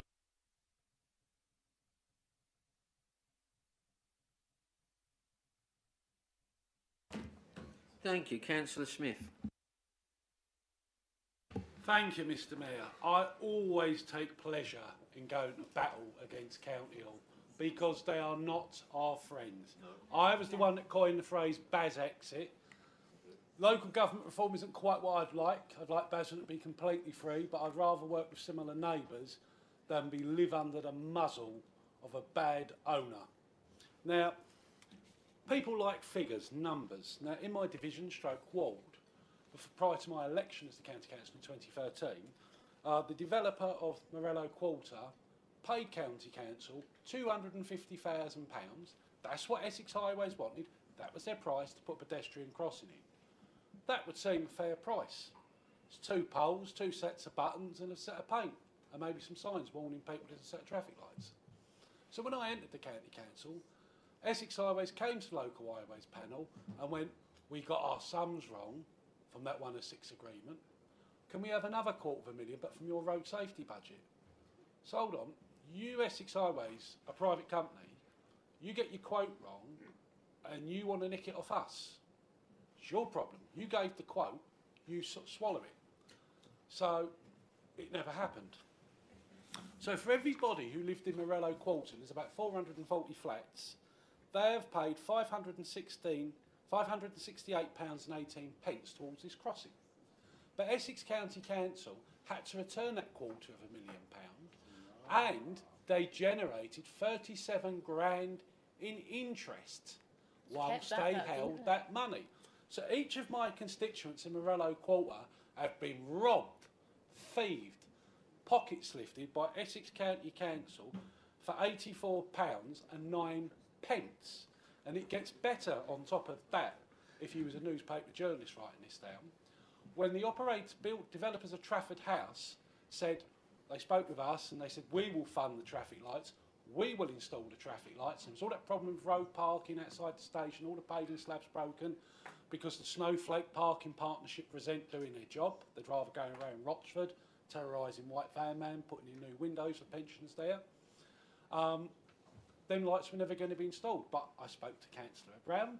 We used planning enforcement against Essex County Council, and that developer paid for that crossing. But there is an example, and I must pull up through the chair the leader of the opposition, Councillor Barnes, when he says that intimates that Essex County Council treats us fair and everything else. Approximately 12 years ago, they stole £850,000, £850,000 from the Basildon Local Highways panel. And guess what that was going to be used for? The Army and Navy flyover. And do you know where the Army and Navy flyover is? Chelmsford. Probably in a smelting plant up north, being turned into tins of cokes and baked bean tins. Yet that money was meant for crossings, speed humps, road safety schemes outside of schools and other such things. I'm glad the leader brought this up because it emphasises again, and we must fight this battle, because developers are getting the money from the people they sell the houses to. That money is going to Essex, and they just go, ooh, lovely jubbly, interest, lots of interest being generated.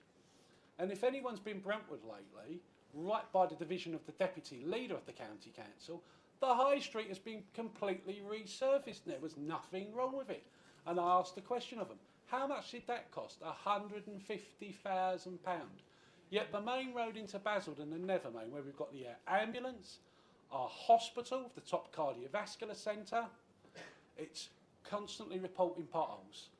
What is more important? Keeping people alive, keeping people healthy, by making sure ambulances can go up and down that road, or Brentwood High Street, and there was nothing wrong with it. That's how they treat this borough. And hopefully in 20 months' time, the first sale signs go outside County Hall, and for all I care, they could turn it into a knocking shop because it wouldn't bother Basildon. Thank you, Mr. Mayor.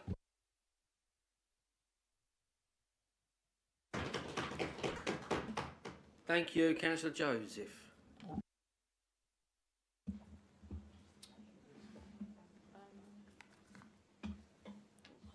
Mr. Mayor, I want to start with something very simple.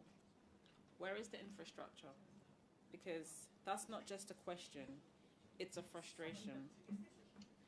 And it's the one I hear again and again from residents. Not in meetings, not in reports, but in real conversations, on doorsteps, in passing, everyday life. People are not coming to us with this theory. They are coming to us with lived experience. They are telling us they can't get a GP appointment when they need one. They're worried about whether their child will get into the right school. They're driving on roads that are getting worse, not better. They are trying to get from A to B and the transport just isn't working for them. And at the same time, they are seeing new homes being built. They are seeing growth, but what they are not seeing is the support that should come with it. So when they ask, where is the infrastructure? They are not being unreasonable. They are asking for balance. They are asking for fairness. Now here's where this becomes impossible to ignore. 160 million unspent developer contributions currently sitting with Essex County Council. 169 million, sorry. And let's be honest with ourselves, that's not a small gap. That's not a delay you can quietly explain away. That is a significant amount of money that was meant to make a difference. And it hasn't, not in the way people can feel. Because this isn't about a number on a page. This is about people. It's about a parent refreshing the GP app over and over again, hoping to get an appointment. It's about a child travelling further than they should just to get to school. It's about families adjusting their lives around systems that are already stretched.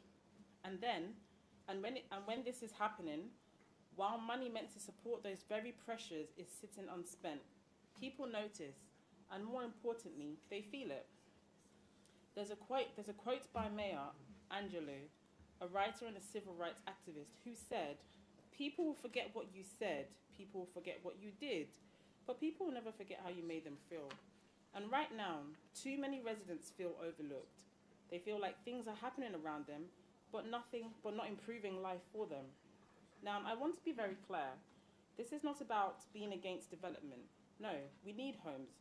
We want our young people to have a future here. We want families to grow and stay in this borough.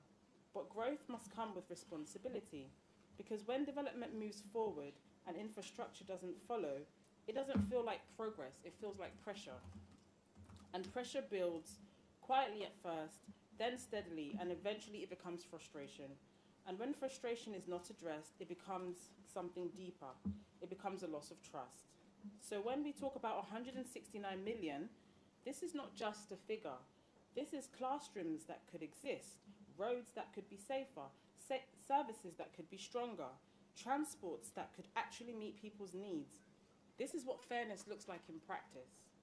And this is where I want to be very clear. Fairness is not about what is promised. Fairness is about what people actually experience. Because people don't live in reports. They don't live in projections. They live in the outcome of the decisions that we make as a council. And if funding has been secured, then they should see it. They should feel it. And they should also benefit from it. Not eventually, not years later, but when they need it. Because infrastructure delivered too late doesn't feel like support. It feels like we're trying to catch up with problems that were already visible. And we should not always be playing catch up. So this is not about blame, but it's about responsibility. Because if the money is there, then the delivery must follow. And our residents should not have to keep asking the same questions over and over again without seeing a different answer. Because in the end, this is not just about 169 million. It's about whether people feel like the system is working for them or whether they feel left to carry the weight of growth on their own. And Mr. Mayor, that is not the position that we should accept as a council. Thank you.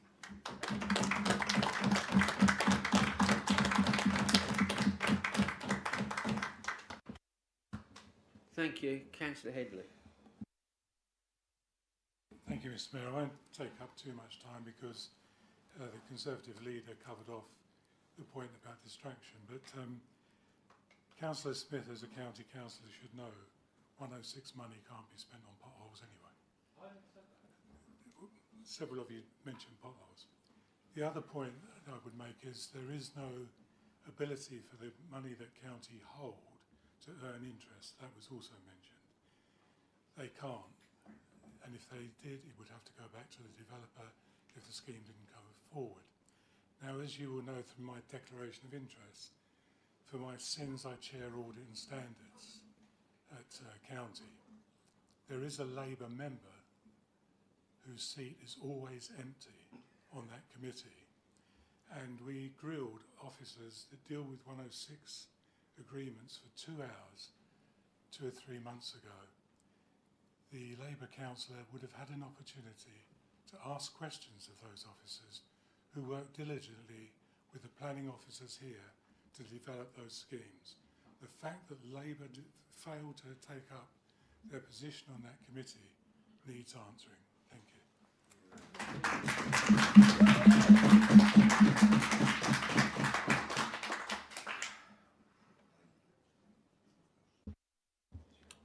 Councillor Journay. Thank you very much, Mr. Mayor. Oh, brilliant.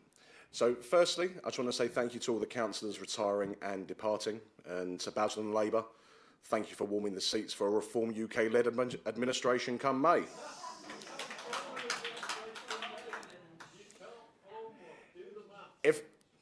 If this £50 million of alleged unspent monies for Basildon is true, well, it's very hard to tell since this administration has been economic with the truth for many years.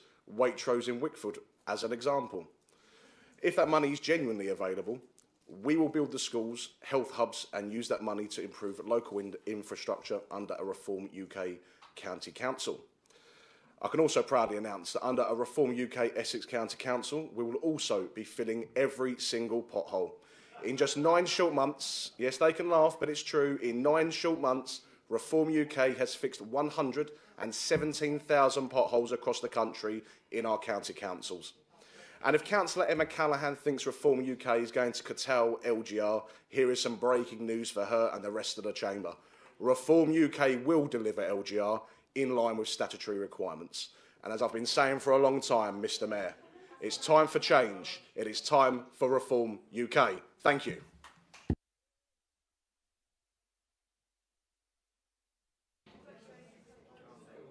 Councillor Brockman.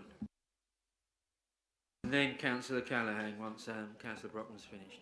Right, so I was quite pleased about this when I heard the leader speaking about all this. I thought, oh yeah, he's got a point.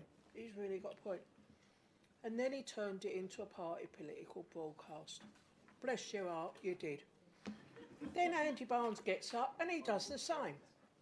Then Kerry gets up and he does the same. And Sam's just got up and come out with the biggest load of whatever not many of us have ever heard. Bless your heart. So, I'm just formally declaring here, I'm not voting on this, because I can't vote for it. All right, I would have done earlier on, but I'm not. I can't vote at all. Thank you very much. Okay, Councillor Callaghan, you have 5 minutes to wind up. Thank you, Mr. Mayor. I'll try and cover this and start in reverse order. Listen, I was a bit of a roller coaster in 30 seconds for Councillor Brockman, because I started out not liking what she said, then I really liked what she said, and then I finished thinking, well, the people of Wickford are going to be sorely disappointed that you don't want to vote to get 50 million quid back into our borough for infrastructure, but that's on you, having voted with the Tories' alternative budget at the last meeting, deciding tonight that you're not going to fight for infrastructure money for Basildon.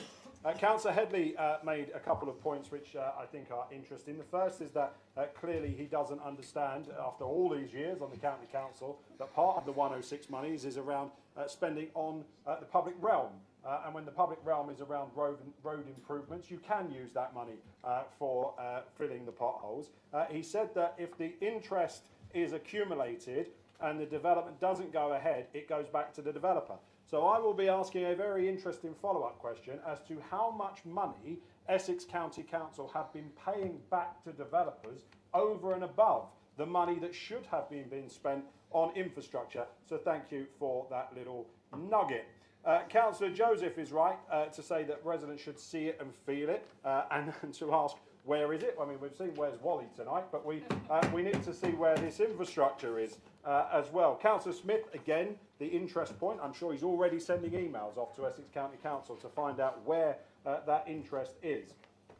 I thought Councillor McGurran's point, again, very interesting point around why we don't have a Conservative group here in our borough that go into bat for Basildon and go and fight at County Hall for a better deal for us. They shake their heads, they've never done it, they won't do it, and they'll be out of office, I'm sure, in 7 weeks' time at County Hall. But just compare and contrast it, right?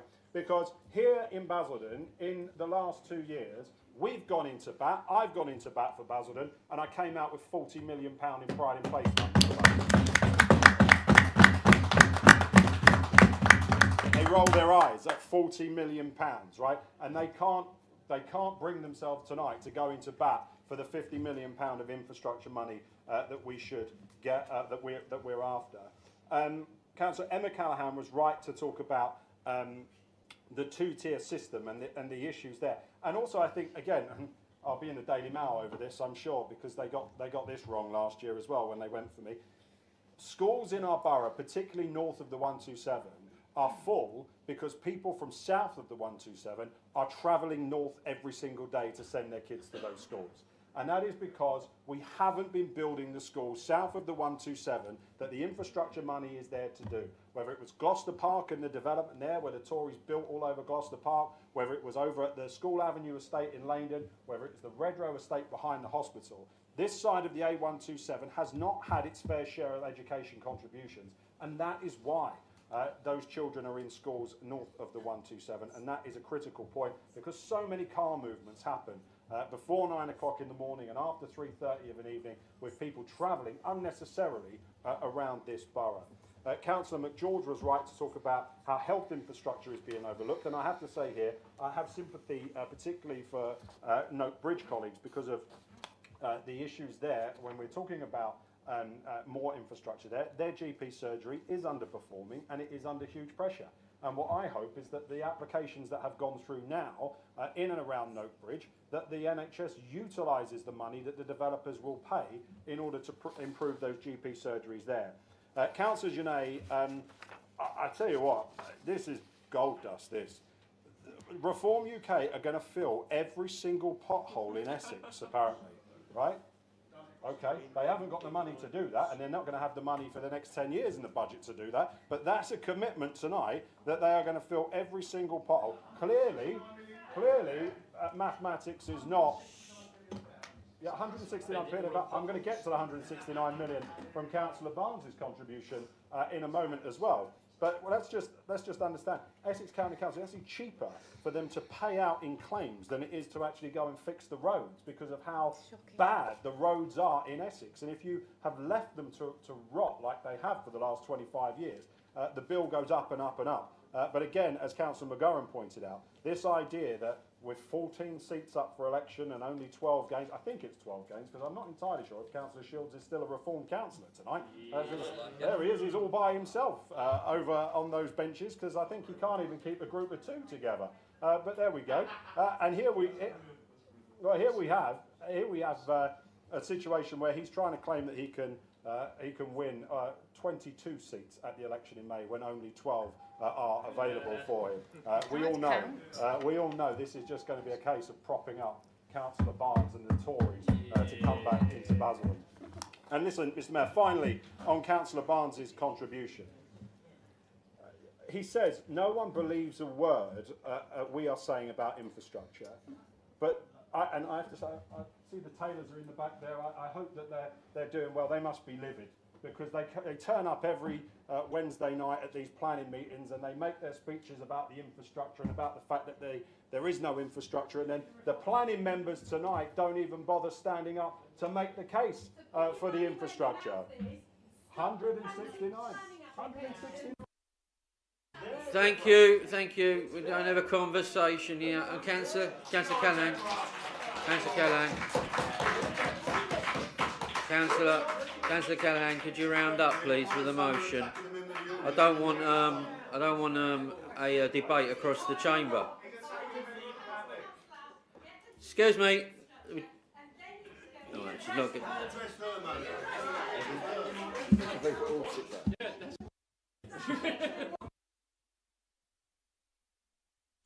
Councillor, she is making great points, Mr. Mayor. I am in full agreement.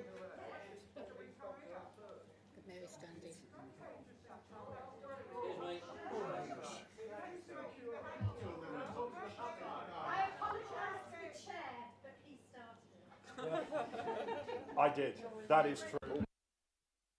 Thank you. When the Mayor stands, everyone else sits. Thank you.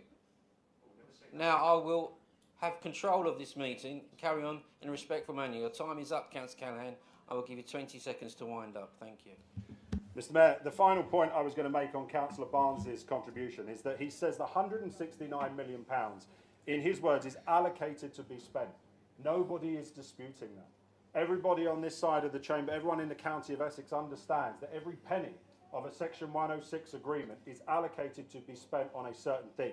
The issue is, it hasn't been spent. That £169 million needs to leave Essex County Council and it needs to come back to Basildon to build our schools, to build our GP surgeries, to build our roads, to build our libraries, and give the public here in Basildon the infrastructure that they need.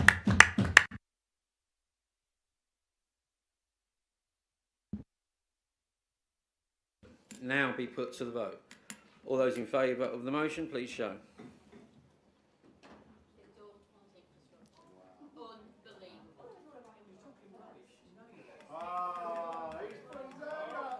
There's £50 million there to spend with coalition.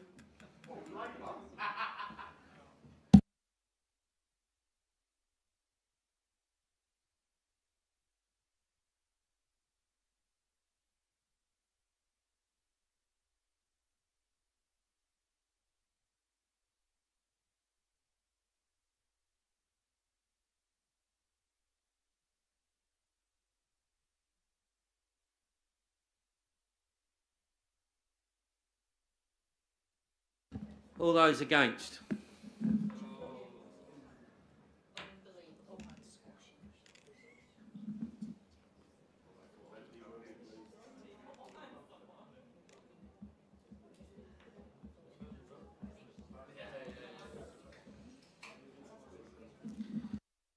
Are there any abstentions? Oh, you're refusing to vote. Yeah, that's separately. So there's a refusal to vote on that one. Okay, thank you. That motion has been carried. I will begin the full council in 5 minutes' time.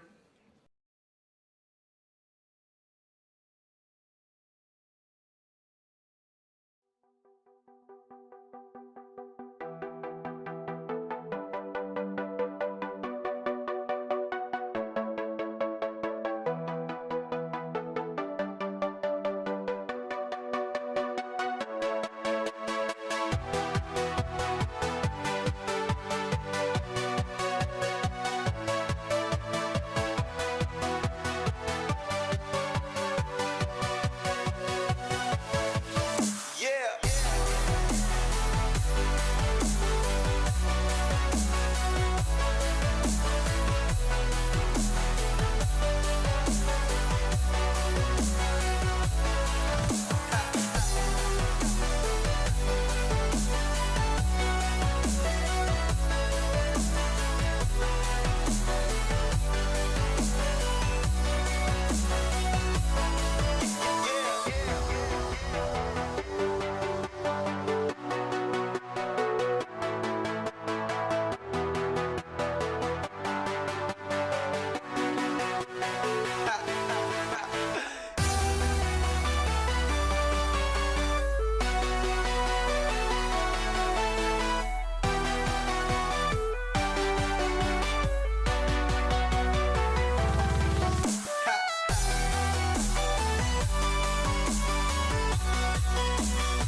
room that has brought people from across Basildon together and people from beyond Basildon who are making such an important contribution to the future of this town.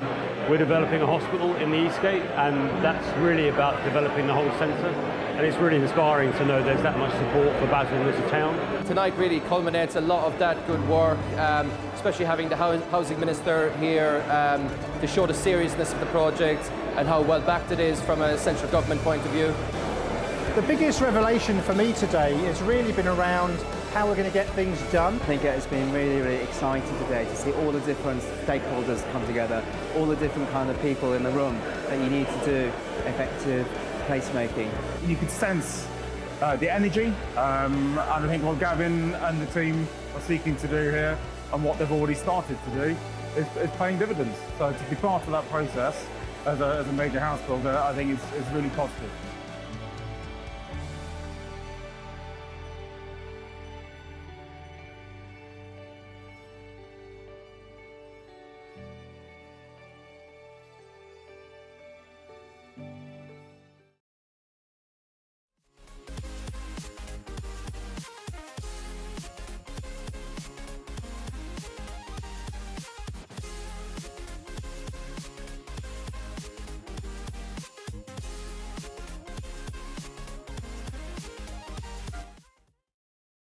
Speak directly into the microphone to enable those present and those watching online to be able to hear proceedings. Could all those present ensure their phones are turned to silent for the duration of the meeting? I will now move on to the business of tonight's agenda, and in doing so I will take this opportunity to remind you to ensure that any questions are relevant and concise. Item number 1, apologies for absence. I've received apology for absence from Councillor Aldridge. Are there any further apologies from absence? I do not see any hands raised. No apologies has been received though. Yeah, I understand. Item number 2, declarations of interest. Are there any declarations of interest to be made by members? I will take en bloc this evening the Essex County Councillors' declarations of interest.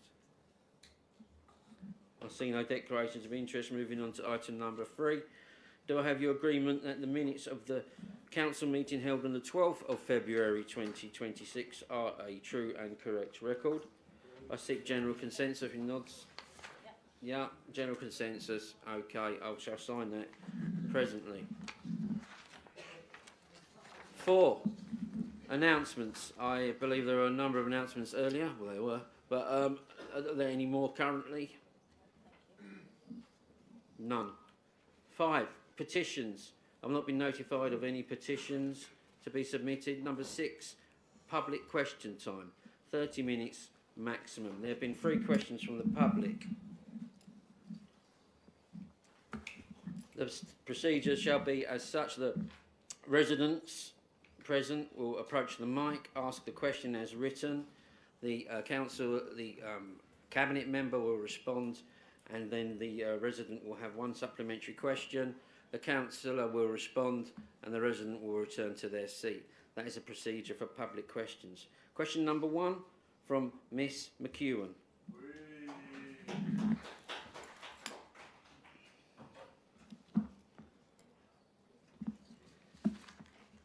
Thank you, Miss McEwen. Would you like to read out your question? Thank you. No, you can use this one. Oh, yeah, it's working now. Good evening, everyone. Hopefully it don't go like last time. So, our public question today, I'm Sandy McEwen. I'm here on behalf of Save a Port campaign team. In light of the internal review confirming 20 complaints over 2 years, 5 visits to 9 Hope Road and allegations of breeding, banned breeds and commercial boarding and training activities, all licensable and enforceable matters, I would like to ask the following. What evidential threshold was applied when determining that repeated complaints and allegations of commercial boarding and training activities did not amount to reasonable belief, sufficient to trigger a formal licensing and formal enforcement investigation? Does the council accept that the statutory test for initiating such investigations is reasonable suspicion rather than proof beyond doubt. Why were investigatory powers available under the Section 23 of the Animal Welfare Act 2006 not considered or executed between 2023 and 2025? And were the 5 visits to the property announced or unannounced, with recorded inspection evidence from those visits? Given that 41 dogs were later found deceased and several, 80 or more remain missing, can the council confirm what procedural changes have since been implemented to ensure early multi-agency intervention in similar circumstances? Thank you. I'll turn your mic off for the time being. Councillor McGarren, thank you. First of all, thank you for the question. Actually, it was questions, but that's fine. I'm comfortable with that. I'm now going to give a much fuller response than I was able to in September, due to the legal proceedings in this matter being concluded. It was a real frustration for me at the time to be so restricted in the response I could make at the time, but obviously the main consideration for everyone was securing a successful prosecution and not doing anything to jeopardise that. Let me start by saying that I'm sure every single member was appalled at the terrible events that took place at Hope Road, and our main aim has been to learn from those awful events so we never see anything like that again in this borough. I will give a full response as I can, but I would urge anyone wanting to know more about this case to read the full report that was prepared by council staff and released within a few days of the criminal case coming to a conclusion, and please pay particular attention to the recommendations made as a result of that investigation. For clarity, the 20 complaints referenced in the report were not primarily about licensable animal activities. As stated, they related to, quotes, excessive noise, bonfires and possible dog breeding and commercial boarding. 5 of the 20 complaints concerned alleged licensable activity. I'll come back to that in a minute. The remainder related to bonfire, general noise or other non-licensable issues. This is the breakdown of complaints. Between February 2023 and September 2023, and I'm going to make no political points on the timeline here, 7 complaints about bonfires linked to building works, 4 complaints about dog barking, again no reference to licensable activity, 1 complaint about noise from car works, 1 complaint alleging dog breeding, February 2023, and 1 complaint alleging dog boarding, September 2023. Between July and August 2024, 2 complaints about dog barking, again no reference to licensable activity. In November 2024, this is the key one, 1 complaint alleging illegal breeding, banned breed and pet sitting, and even more crucially, April 2025 to 13 May 2025, 2 complaints alleging an unlicensed rescue centre, 1 complaint about dog barking and odour. All allegations relating to licensable activities were and continue to be investigated. As the report explains in detail, Basildon Borough Council applied the statutory test of reasonable belief based not on the number of complaints received, but on the presence of corroborating evidence, such as indications of a licensable activity, noise logs, or evidence of criminal offence. No licensable activities were substantiated at the time, or since for that matter, despite multiple allegations of visits to the property. For the Council, sufficient evidence required either direct observation of licensable activity, e.g. clear evidence of commercial boarding or breeding. For example, in relation to the breeding allegation, no adverts or sales of puppies under 6 months were found.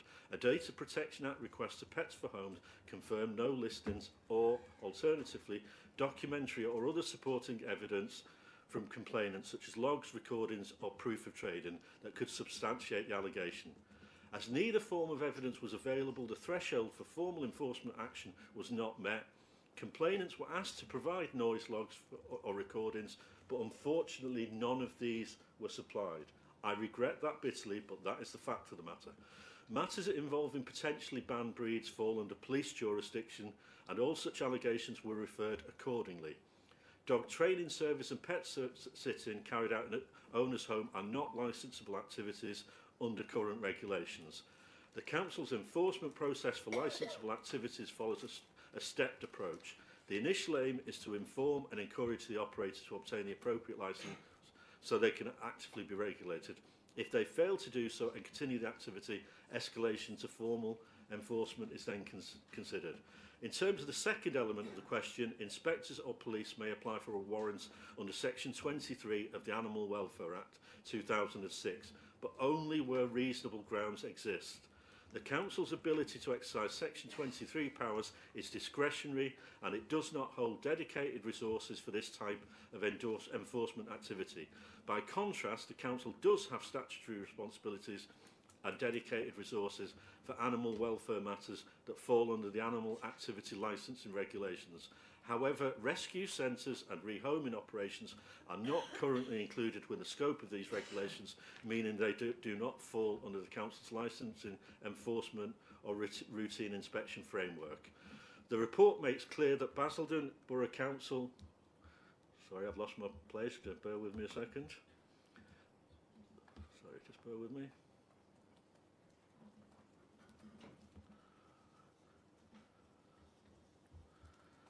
Sorry.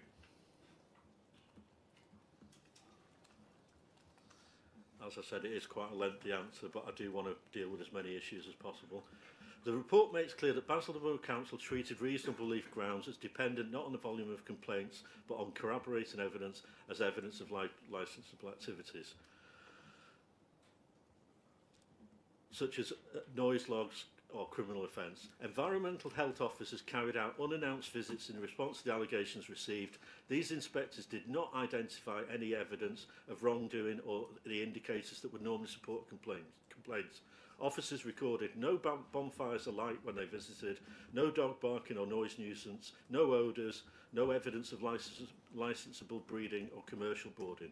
Between February and September 2023, 3 unannounced visits were undertaken, all of which found no bonfires, no noise nuisance and no evidence of licensable activity. With no further contact from complainants, the cases were closed in line with standard practice. A further allegation in late 2024 again produced no evidence of licensable activity. A separate report involving a potentially banned breed was correctly referred to Essex Police, as the Council is not the enforcing authority. In April 2025, finally, new concerns were raised regarding missing dogs. This prompted a joint response involving the police, the RSPCA and the Council, leading to a police-led visit in May. The recommendations set out at the end of the report outline the procedural changes the Council has adopted. Collectively, these measures are intended to strengthen early multi-agency coordination, improve information sharing and reduce the risk of delayed or fragmented responses in future cases, particularly those involving non-licensable rescue activities. One of the main concerns the report raised was that when residents raised the issues that came under the remit of the RSPCA to investigate, it was not always clear whether this advice was given to contact them. This does not mean, just to be clear, that the advice was not given, just that there was no written record of this. Clearly, that was unsatisfactory, and all staff have now been instructed not only do they need to keep a written record of this, but they should also pass on the relevant information to the RSPCA themselves, ensuring there's no danger of any complaints slipping through the net. The Government is presently renewing its entire animal welfare legislation. As a Council, we have actively lobbied them to ensure councils are given the responsibility of ensuring all rescue or rehoming organisations are licensed by local authority. Clearly, this is a gap in the system at present which needs to be addressed, and we have made the point that councils need to be given sufficient funding to carry out this responsibility appropriately. Thank you. Thank you, Councillor. Do you have a supplementary question? Thank you, Ms McEwen. Oh, well, Mr McGovern, there's some inconsistencies in your speech. We'll face those another day, though. We'll go on to my supplementary question for the moment. So, following on from my main question, noting that in March 2025, we have proof that a letter from the Animal Welfare Officer stated, after a complaint had been made, that no visit or letter would be made. And that evidence of licensable activity was publicly available prior to 2023, on Facebook and Google searches. And the council willing to provide full details of all visits on paper between 2023 and 2025, including dates, whether announced or unannounced visits took place, inspection notes, photographs and internal records, and any copies or details of summaries of any letters sent to the occupiers, and explain why these actions did not trigger enforcement under Section 23 of the Animal Welfare Act, nor consideration of offences under Section 13 relating to unlicensed activities, particularly given that during a meeting in February with yourself, Ada McGurran, it was indicated that there was a lack of awareness by yourself regarding the warrant powers available to your officers.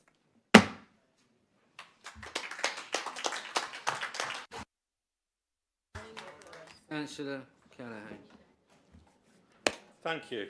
Sorry, it says Jessica Power on the... you pressed the wrong button. Can you press the other one? Sorry. Sorry, Councillor McGurran.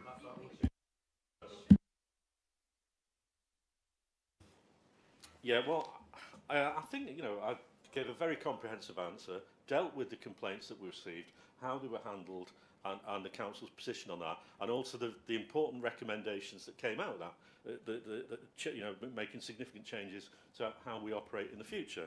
So I don't think I need to go over all that again. In terms of this letter that the resident mentions from March 2025, send it to me. Yeah, I said send it to me, not show it to me. Send it to me because... No. Send it to me because what I'm being told by the officers who've been very diligently going through that is it does not state what you're saying it states. The fact that there is a letter is one issue. What it actually states and how clear it is on what you're alleging is a completely different issue altogether. In terms of why it didn't lead to enforcement earlier, I've been very clear on that. I've been incredibly clear. And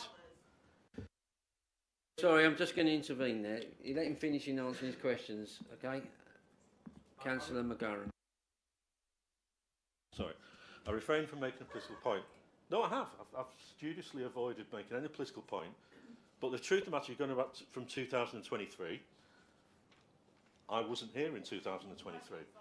Councillor Blake was responsible in 2023. Now, if you're the ones making accusations about me, so it's only right that I point out that. Intervene again. This is not how this is meant to proceed. Thank you. There are procedures. Oh.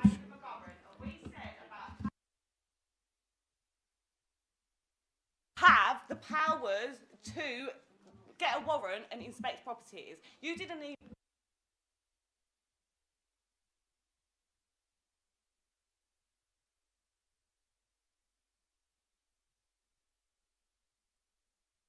warrant. Can I speak now? Right. Yet again, I've been interrupted. Yet again, accusations have been made. I'm a cabinet member. I am guided by officers. I'll be honest. I'm not perfect. I don't know every regulation pertaining to everything. As my poor sainted mother once said, there was one perfect person that walked the earth and he ended up being nailed to a cross.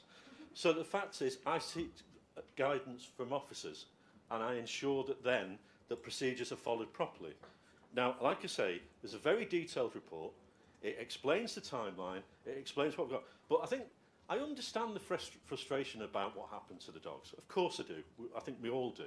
But I think the misunderstanding, and maybe it's more than a misunderstanding, is that we as a council are somehow omnipotent, that we have powers that we simply don't have.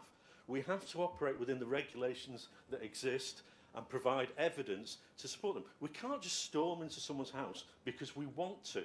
It doesn't work like that. And if people who'd complained had filled it, had done the noise logger.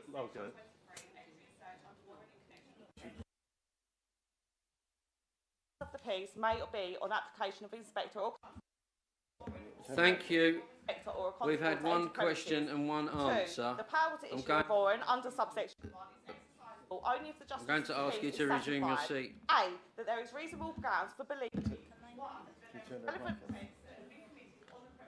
or 2. That evidence of the commission of a relevant offence is to be found on the premises, and that section 52 is satisfied in relation to the premises. 3. In this section, relevant offence means an offence under any section of 4 to 9, 13.6 and 34.9. So trying to tell me you haven't got the powers to inspect and go to these properties is absolutely ludicrous. You do have the powers, you are a councillor, you are the cabinet member, and you should know what powers fall within your officers. No, here, here.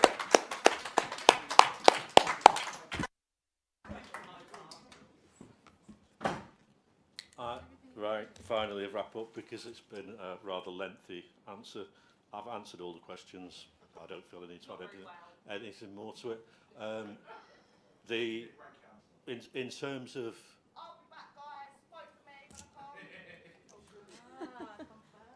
In terms of processes, you know, we can only follow the process of legislation. So we don't always like that legislation.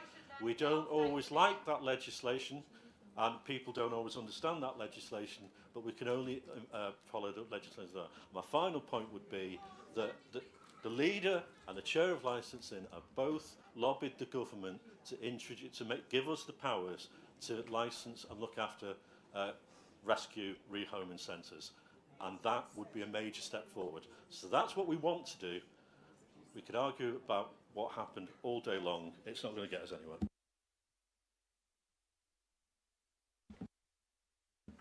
Thank you.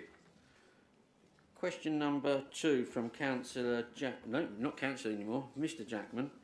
Is Mr. Jackman present? He will be given a written response. Question number 3 from Miss Borkris. Are you present? She will be given a written response. Moving on to item number 7, members' question time. 30 minutes. There have been 7 questions submitted by members. 1 supplementary question is permitted. When the 30-minute time limit is reached, you will receive a response in writing.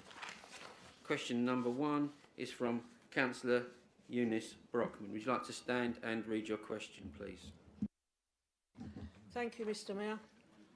Will the leader urgently engage with Network Rail to ensure that children from Shotgate can travel safely to school, given the planned closure of the pedestrian crossing due to the planning approval of the Martin Grant development? The alternative route along Southend Road involves a very narrow underbridge footpath and is prone to flooding, creating significant safety risks. Councillor Brown. Yeah, the question came in.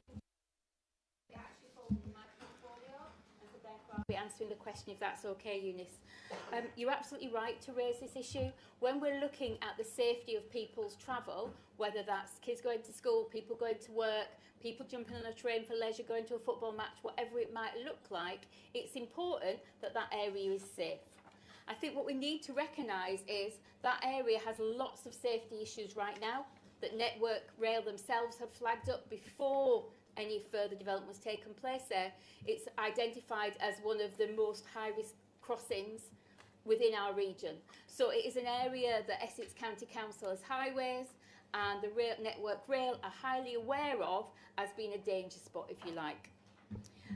I think that when we think about that Southend Road route, it's clear that it's not ideal because of the risk of flooding and other things that mean that something that should be quite a minor issue, redirecting people around, can actually cause people genuinely worried and concerned about the safety aspects of that.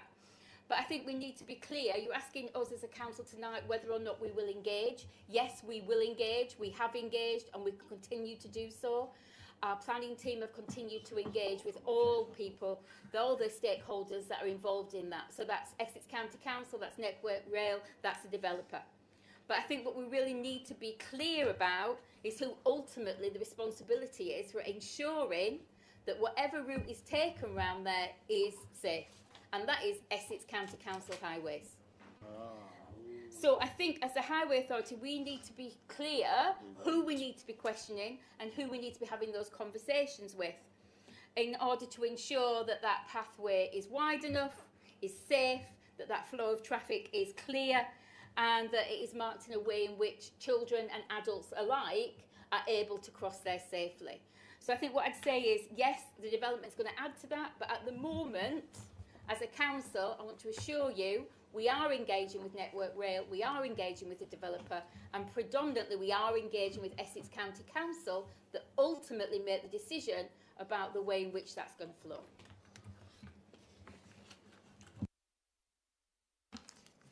Councillor Brockham, do you have a supplementary question?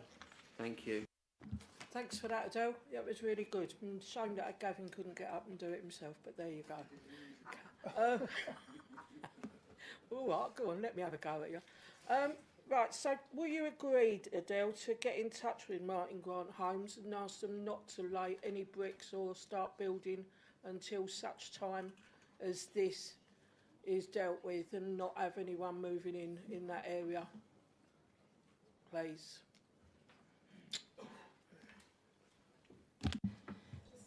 So, Eunice, as you know, once that planning application is passed, within that planning application it quite clearly says what needs to happen to that crossing before it can progress.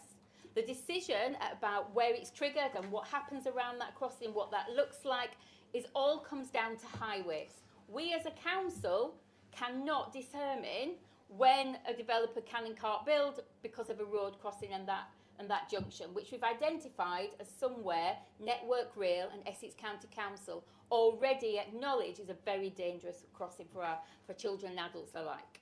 So it's up to Essex County Council to determine, because they are the highways authority, what can and can't happen in terms of ensuring that crossing is safe. Come back to me in 2028 when we've got LGR and I'm in charge of highways, and I will fix it for you.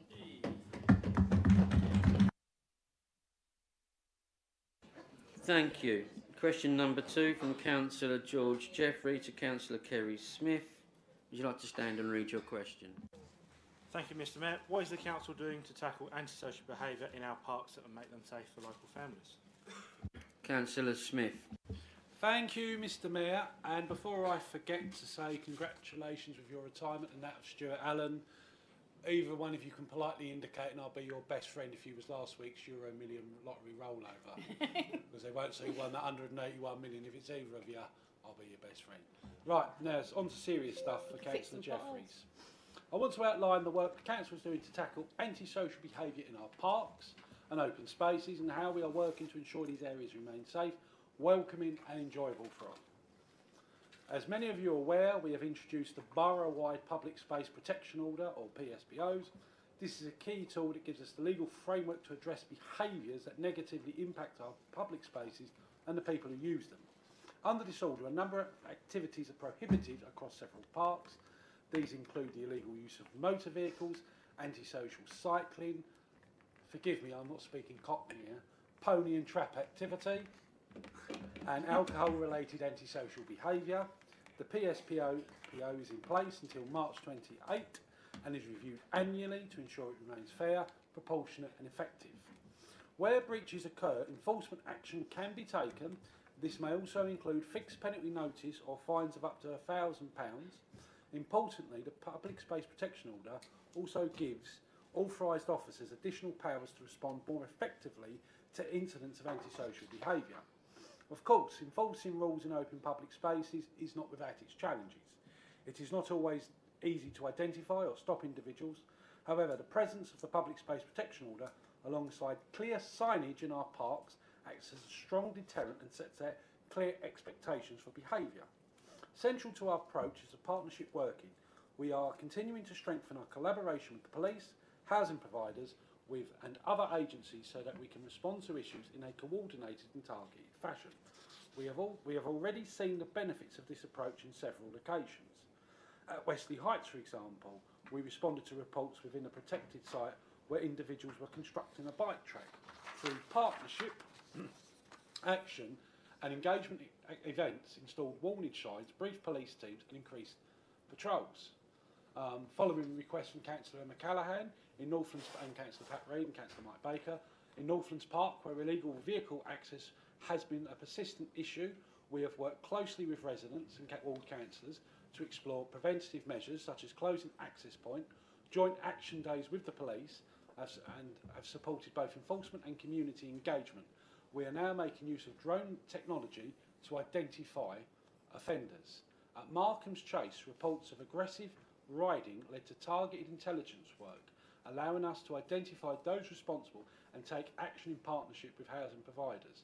And in Nevenden Park, we have secured external funding to install new gates and fencing to prevent unauthorised access, with further improvements under consideration. Across the borough, the most common issue we continue to see is the antisocial use of mopeds, scrambler bikes and e-bikes. In response, we are installing a Section 59 warnage sign in key areas. This is an important step as it will enable the police to take stronger enforcement action, including vehicle seizure where necessary. This approach has already proven successful in other parts of the borough. Looking ahead, we recognise that these issues tend to increase during the summer months. As a result, we are planning further targeted action days with our partners, supported by tools such as drone technology where appropriate. However, enforcement alone is not the answer. Engagement with communities is just as important. We have been delivering pop-up community safety events in our parks, giving residents the opportunity to speak with us directly, raise concern and access advice and support. We are also placing a strong focus on improving how safe people feel in our parks, particularly women and girls. Through our work with Make Space for Girls, we're exploring how park designs can be made better to meet their needs. Gloucester Park is a key example where proposals such as improved seating and ambient lighting are being developed based on feedback. Further consultation is planned to ensure these spaces reflect the need of those who use them. In addition, through partnerships with local VCSE organisations and other partners, are delivering a range of activities in parks and open spaces, both to provide positive diversionary activities for children and young people, and also to increase activation for communities within parks, which help residents feel safe and welcome. Programmes such as Park Play, Pedal Power, Flex Youth and ATF are working in the parks and open spaces across the borough to provide positive outcomes for local residents.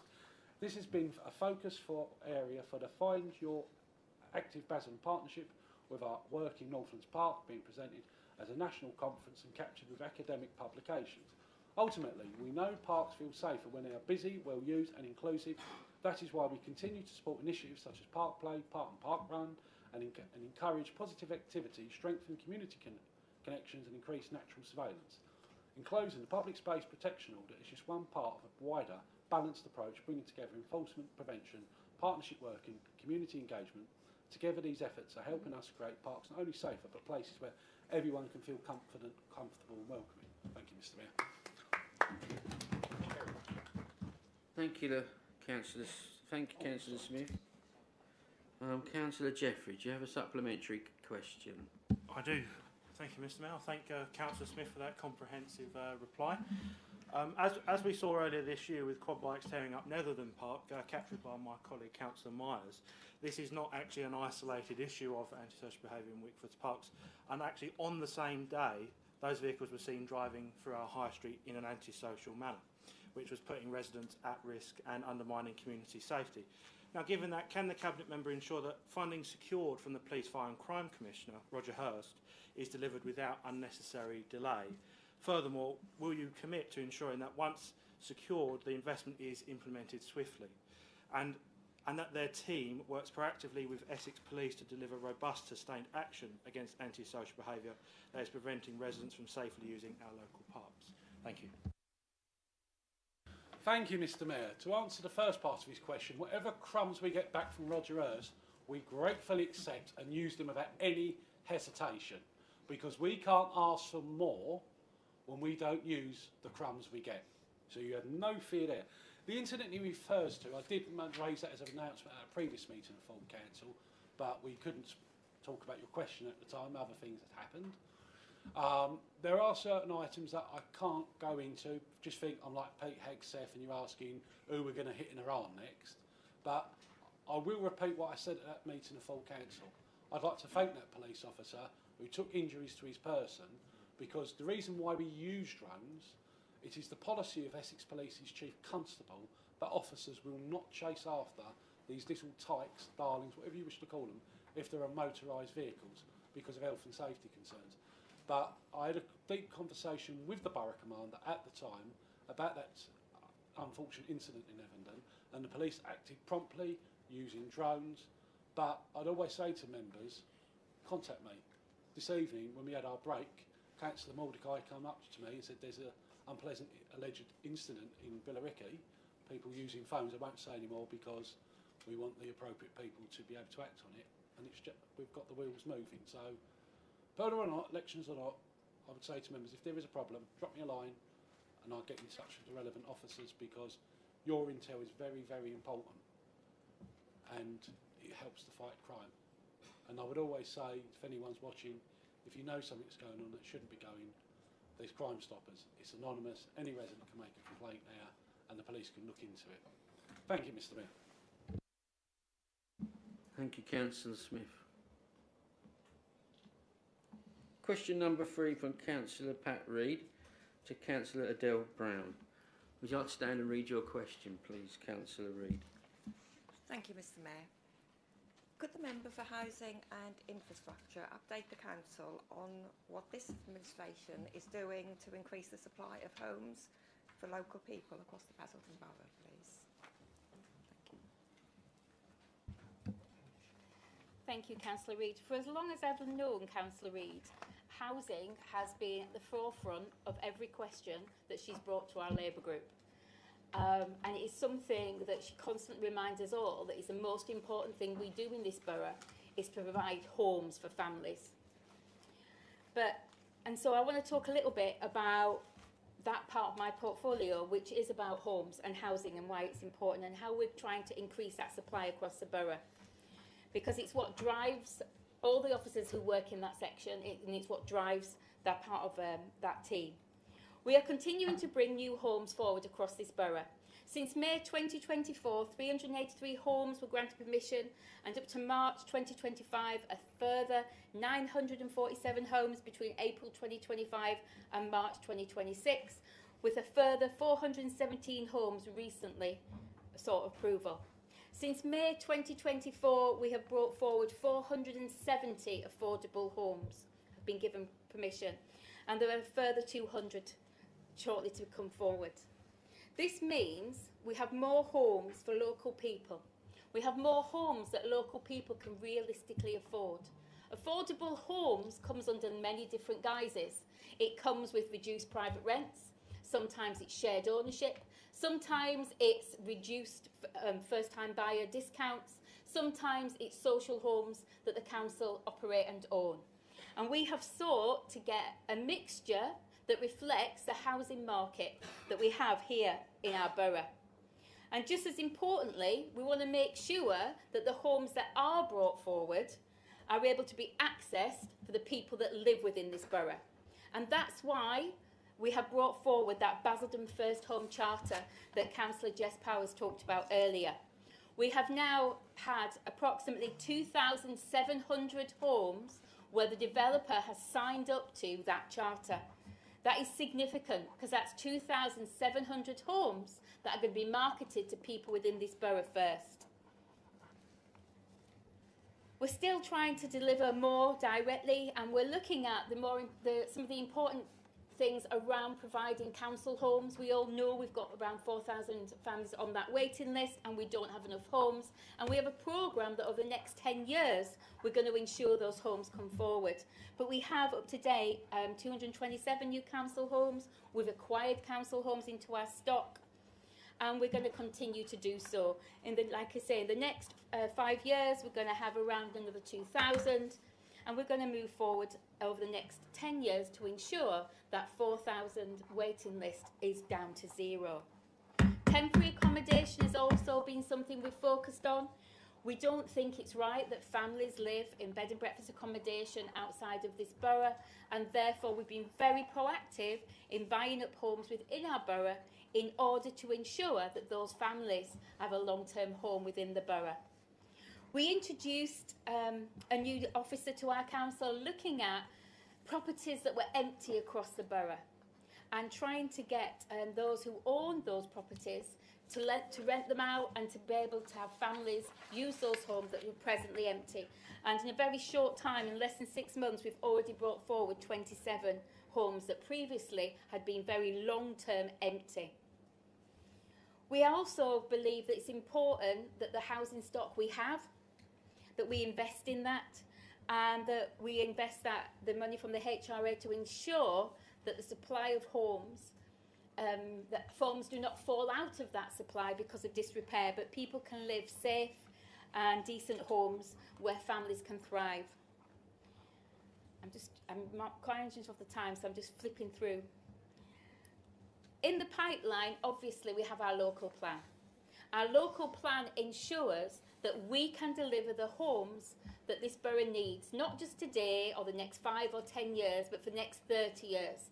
And the infrastructure that it needs so that those housing developments can become communities the way that we have previously seen across this borough. It's a very comprehensive approach. So we are looking at social housing, we're looking at first-time buyers, we're looking at affordable homes, we're looking at temporary accommodation, we're looking at private ownership. That collectively increases the opportunities for families here in Basildon through that first-time buyer opportunity, through that Basildon First approach, to have homes where they can grow their family and thrive.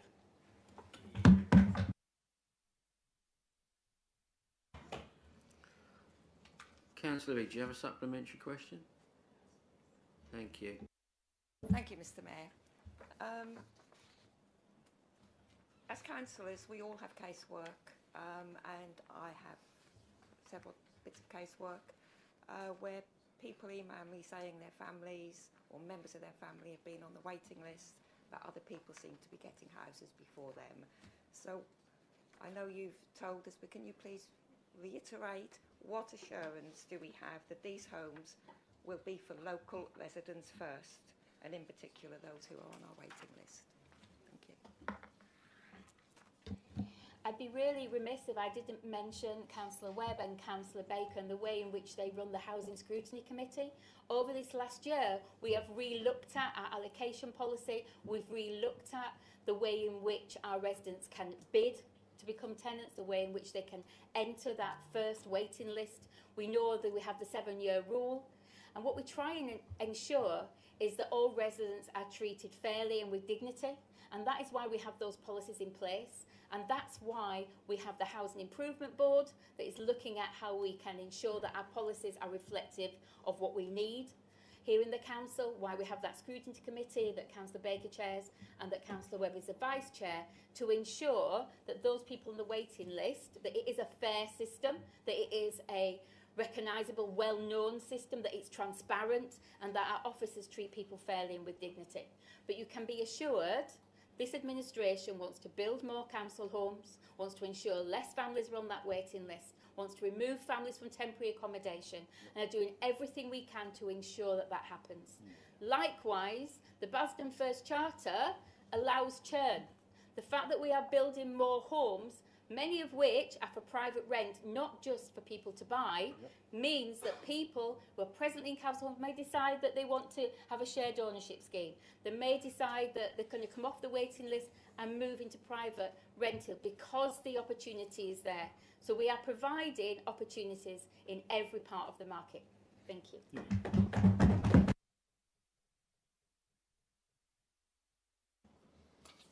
Thank you. Moving on to question number 4. From Councillor Andrew Schrader to Councillor Gavin Callaghan. Councillor Schrader, would you like to stand up and read your question? Thank you. Thank you, Mr. Mayor. The leader has often bemoaned that we never ask any questions about LGR, so keen to oblige. Here I am. Does the administration remain committed to delivering local government reorganisation? Councillor Callaghan. Yes. Does Councillor Schrader have a supplementary question? Councillor Schrader certainly does, Mr. Mayor. I'm, of course, heartened by the leader's reply. You can imagine my alarm, sir, when I read On the BBC, no less, the leader's published remarks following his government's screeching U-turn on the cancellation of local elections, in which Councillor Callaghan said, and I quote, "There is no doubt that LGR in Essex is over." So it could be argued, Mr Mayor, he's sending out slightly mixed messages on this issue. So can the leader confirm, notwithstanding his anger at the Prime Minister and what he called the impossible situation the council has been placed in by the sheer incompetence of central government, quote, that he's confident we can progress LGR within current timeframes, even while fighting the local elections he told us would make that impossible? Or does he foresee slippage beyond 2028? Thank you. Councillor Callaghan. I thank Councillor Schrader for his question and for reading the quotes that I gave 48 hours after the decision was made. There is, of course, a difference. I'm willing to stand up to my government. They won't even stand up to Essex County Council on that side. And the reason I was able to answer yes on the first question is because he was asking specifically about whether this administration is committed to LGR. And the answer to that is yes, we are committed to it. But there is a reality.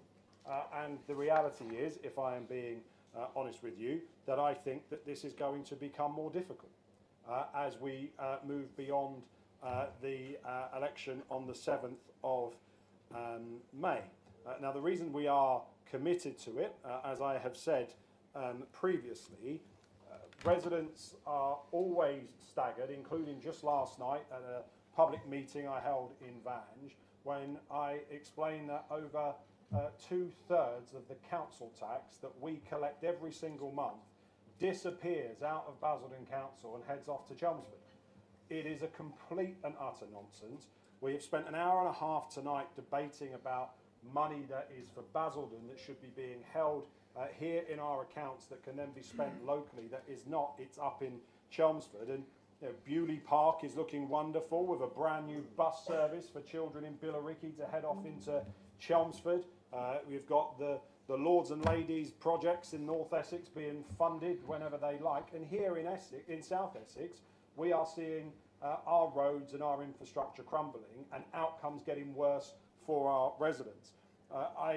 Everybody knows that my administration in 2021 passed a planning application for a youth zone in one of the biggest and worst acts of social vandalism. The incoming Conservative administration scrapped that youth zone. We are bringing that back to the planning committee this year, but there is not a single county anywhere in England that lost more youth services since 2010 than the county of Essex when the Tories slashed youth services. So being out of Essex County Council, being out of the two-tier system, enables us to take more control over our destiny. But there is a reality, as I said. He asks me, do I foresee slippage? And the truth is, I do, if I'm being honest with you. And I think that is acknowledged by most politicians in Essex and most chief executives. It is a case that we have reached a cup final and we are about to change 6 or 7 of the players on the pitch who've never played the game before, never played with their teammates before, and we are going to have to navigate that over the course of the next few weeks and months. It is also right that any new incoming administration of whatever political colour in whatever council in Essex has a right to review the business cases. And they will have a right to judge whether or not they wish to change their position. Now, it may be too late by then, I don't know, depending on what the government does, but they didn't impose the cancellation of elections, which was in their gift, so whether they'll impose the biggest reorganisation in 51 years, I'm not convinced about that, but we will see. And I think actually it was Councillor Spence at Essex County Council who actually has said that in relation to adult social care, he has very grave concerns about the potential incoming changes at County Hall and what that may mean for adult social care, because this is complex. I have always been upfront about that. Local government reorganisation is not front page news in an age of populist politics. So it is not going to be something that is going to generate headlines over and above. And we also need to be clear that just tonight, the breaking news that we have seen, that Nigel Farage has confirmed that Reform UK will seek to block local government reorganisation. That is reform against reform. They want to entrench the same old tired system with all of the problems that we see. And so it is very clear now that if you want to ensure that potholes get filled, if you want to ensure that street lights get turned on, if you want to ensure that youth zones and youth services are committed, we have to get out of Essex County Council. We have to abolish the two-tier system, and the only ones on the ballot paper who are going for that are the Independents and Labour.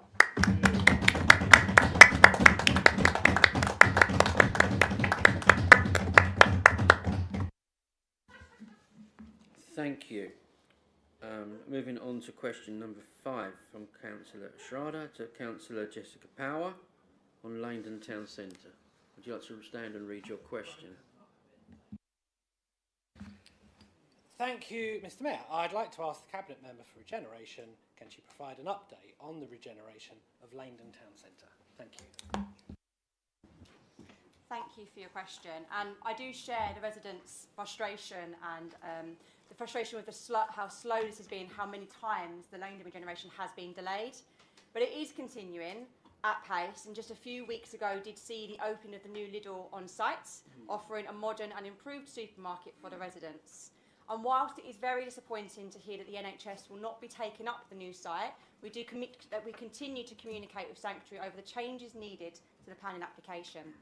Feasibility studies, design and consultation work are all either completed or will be completed by the end of the month, with the hybrid planning application to be submitted by May and full planning to follow before the end of the year.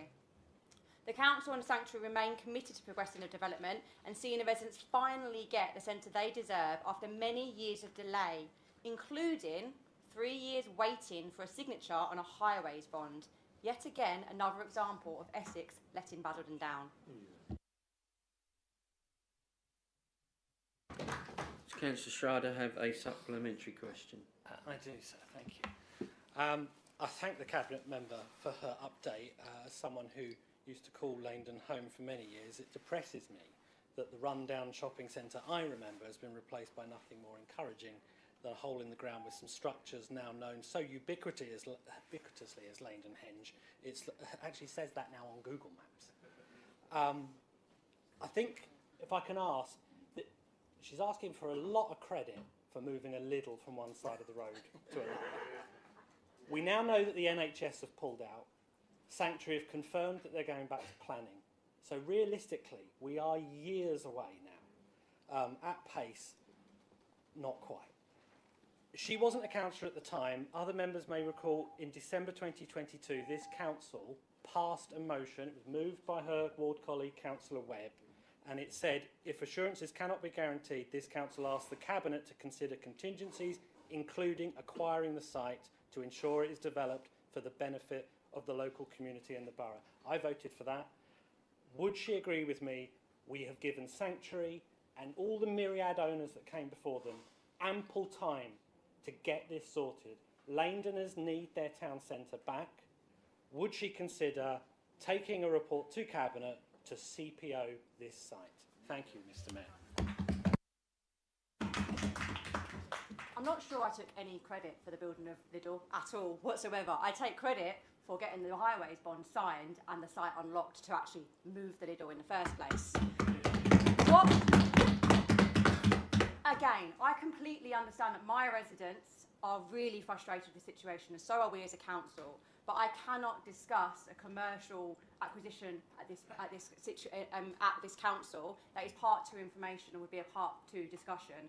But we are considering all options, and we will continue working with Sanctuary. I don't know what other choice we have right now, but to continue supporting the planning application at pace, and our officers yet again are working as hard as they can to get that through as quickly as possible, as proven by the fact they are completing all of it by this month, and it will be in by May.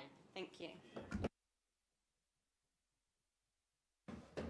Thank you, Councillor. And that concludes members' question time. The remaining questions will be answered in writing.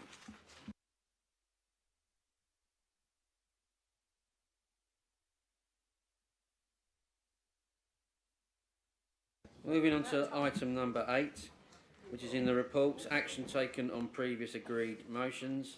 This is to be read and received, and therefore no vote is needed. Item number 9, the Treasury Management Update. I call upon Councillor Callaghan, Cabinet Member for Finance, for 10 minutes. You do not require a seconder. Thank you, Mr. Mayor. The report in front of members tonight reflects the Council's active Treasury management, reducing investments, repaying debt where appropriate, and managing the day-to-day cash flow required to deliver a complex capital programme. In fact, this Council during the accounting period has repaid borrowing, including £3 million of long-term debt, and reduced short-term borrowing overall. At the same time, we have remained firmly within all the prudential limits set by the Council. Perhaps most importantly, our borrowing remains below our capital financing requirement, the key measure of whether a council is borrowing more than it needs to. We are not, and that matters.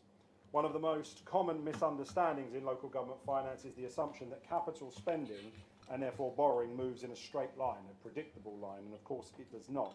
This administration, as we were just hearing there, we remain committed to regeneration in multiple towns across the borough. Capital programmes are project-based, they are timing sensitive, and they're often backloaded. The payments depend on procurement, delivery milestones, and when the invoices are received. That means the financial position at any given point in the year is a snapshot and not the full picture. At Q2, for example, the Council is showing a £5.3 million underspend against the capital programme. This is not. The work is still progressing, but the financial impact will be realised later in the year. That is, of course, a normal Treasury management process. It exists to balance the borrowing, the investment and liquidity as those movements happen. Tonight, Mr. Mayor, I am moving an addendum to our Treasury management report, and this relates to a major regeneration opportunity that has recently come forward, one that aligns with our ambitions for Basildon Town Centre and the wider economic renewal. The details will be considered properly at Cabinet next week, under Part 2, where they can be scrutinised in full. What the addendum does is make this a simpler process. It ensures that the Council has the financial flexibility to act now, should members decide to proceed. That flexibility comes in the form of a temporary increase in borrowing to manage the cash flow. That word temporary is important here because it's not permanent addition to the Council's debt. We are already in the process of disposing of one of our largest assets at a profit, with a high degree of confidence the sale will complete in the early part of the next financial year. That capital receipt will be used to repay borrowing and rebalance the programme. In other words, it is about timing, not about the trajectory of the Council's finances. There may be a short-term increase in the general fund debt, but there will be no long-term increase in the Council's overall position as a result of the decision if Council agrees to it tonight. This is standard, prudent financial management, not a departure from it. Local government today operates in a far more constrained financial environment than it did even a decade ago. Councils are expected to deliver regeneration, manage demand and housing pressures, and support communities with fewer resources and at greater risk.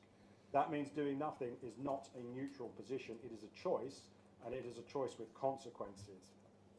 What we are doing here this evening and with the Council's Treasury management is we are ensuring that when opportunities arise, particularly those that can unlock regeneration, improve our town centres, create jobs and support long-term growth, that we are in a position to act decisively and responsibly. And that is what the approach in front of members is designed to do tonight. We will return to full council in June with a revised capital and investment strategy reflecting the asset disposal that I have mentioned, and that will provide the full transparency and show how borrowing is expected to reduce as a result. There is, as ever with these decisions, two extremes in the debate. On the one side, there is a reluctance to use borrowing at all, regardless of the opportunity or the outcome, or on the other, an approach that treats borrowing as consequence-free. Both of those positions are wrong. The right approach, I believe, and I have always believed as leader, is to sit in the middle, to borrow where it is justified, to repay where it is prudent, and to align financial decisions with long-term outcomes for residents. That is what we are doing here this evening. So I would encourage members to support the addendum and give the council that flexibility. Thank you, Mr. Mayor.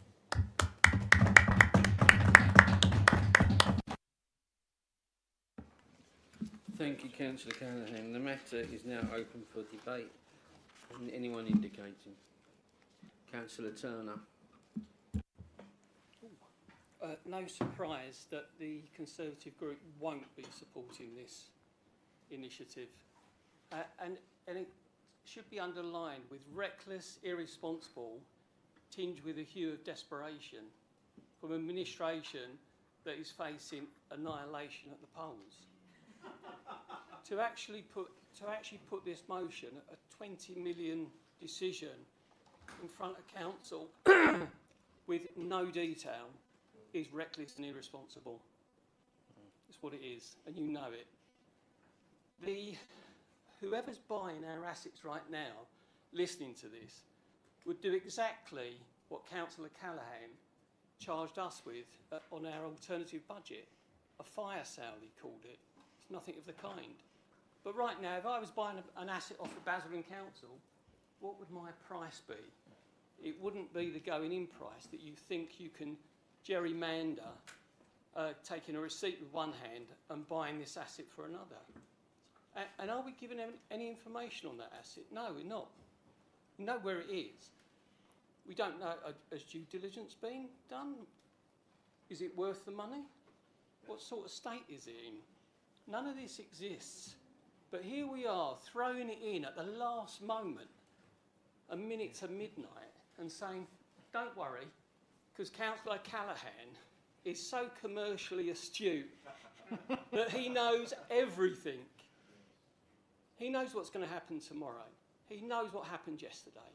Don't worry, we'll put our faith in him and we'll just pony up the cash and buy this asset. For what? I don't know if he's aware, but there's some uncertainty in the world right now. Commentators on a war in the Middle East, far removed from Basildon, and they're talking about the dramatic effects it has on our economy. We've already seen the Bank of England governor delay interest rate cuts, which were expected today. Yet Councillor Callaghan can tell us with utmost certainty, don't worry, he's doing the best for Basildon. We're going to sell off this asset for a profit. We're going to buy this asset in Basildon Town Centre. Can't even get the toilets right in Lake Meadows. Yet we'll buy this asset and everything will be all right. Wickford's got a police station that's crumbling, and we've been promised time and time again for that, nothing. Langdon, well, we've heard about Langdon, nothing on that. But we can call in the developer friends and say, this is what we're going to do. Don't worry, we'll buy this asset off you for the good of Basildon. And right now, the prudential indicators may be saying, you can do this, but with an uncertain world, a high element of risk, who knows where we will be tomorrow? That is not in the interest of Basildon Borough or its residents. And we are acting highly commercial. There are commercial operators out there that wouldn't take this deal.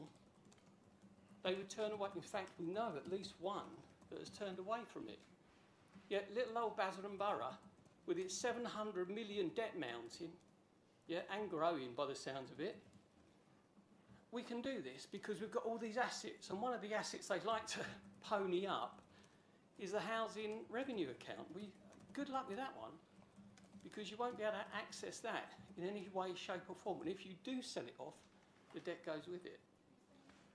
So here we have an administration in the twilight of that administration, and they're coming to this council to say, don't worry, let's just give the money over. It's all for the greater good. Make Basildon great again. And it's an absolutely appalling stance. This decision shouldn't be made now. It should be made after May, when we see what the composition of the new council is. And if you're so confident that you'll be back with this report in June, then defer it. because that's what we should be doing, Mr Mayor. We should be deferring a decision that ties Basildon Borough and its residents into who knows what. None of us know, not even Councillor Callaghan, with his absolute foresight on the future and tomorrow. We won't be voting for this, or we won't be voting for any of the strategic Treasury management stuff that comes forward.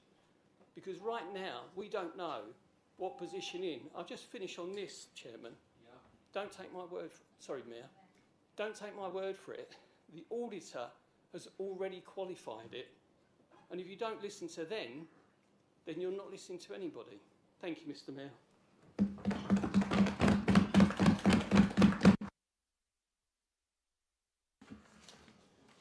Thank you. Councillor Mordecai. Any other one want to speak? Councillor Journay? Okay, that'll be it. We'll move back to Councillor Callaghan. Thank you, Mr Mayor. £19.5 million. Wow, thanks for the 4 hours notice for that. I had, by pure chance, the opportunity to speak to one of the developers who was originally interested in the Eastgate Centre, and I spoke to him briefly this evening, and I said, you're not going to believe this, we're going to buy Eastgate Centre.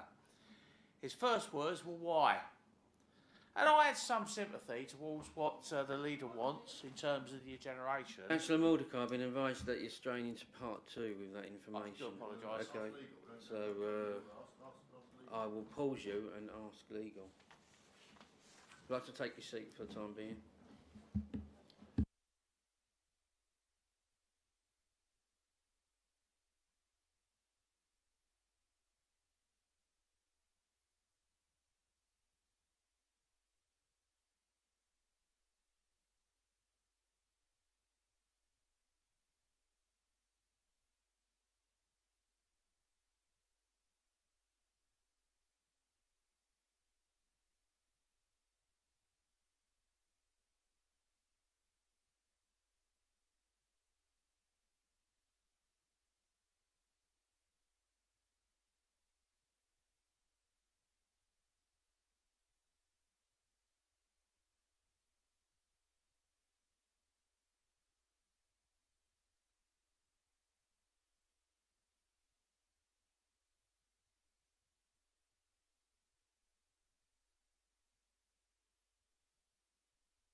Thank you. I'm back in the room. Right, Councillor Mordecai, you can continue speech, but steer clear of any commercial sensitivities and investments. I've made my decision. Thank you.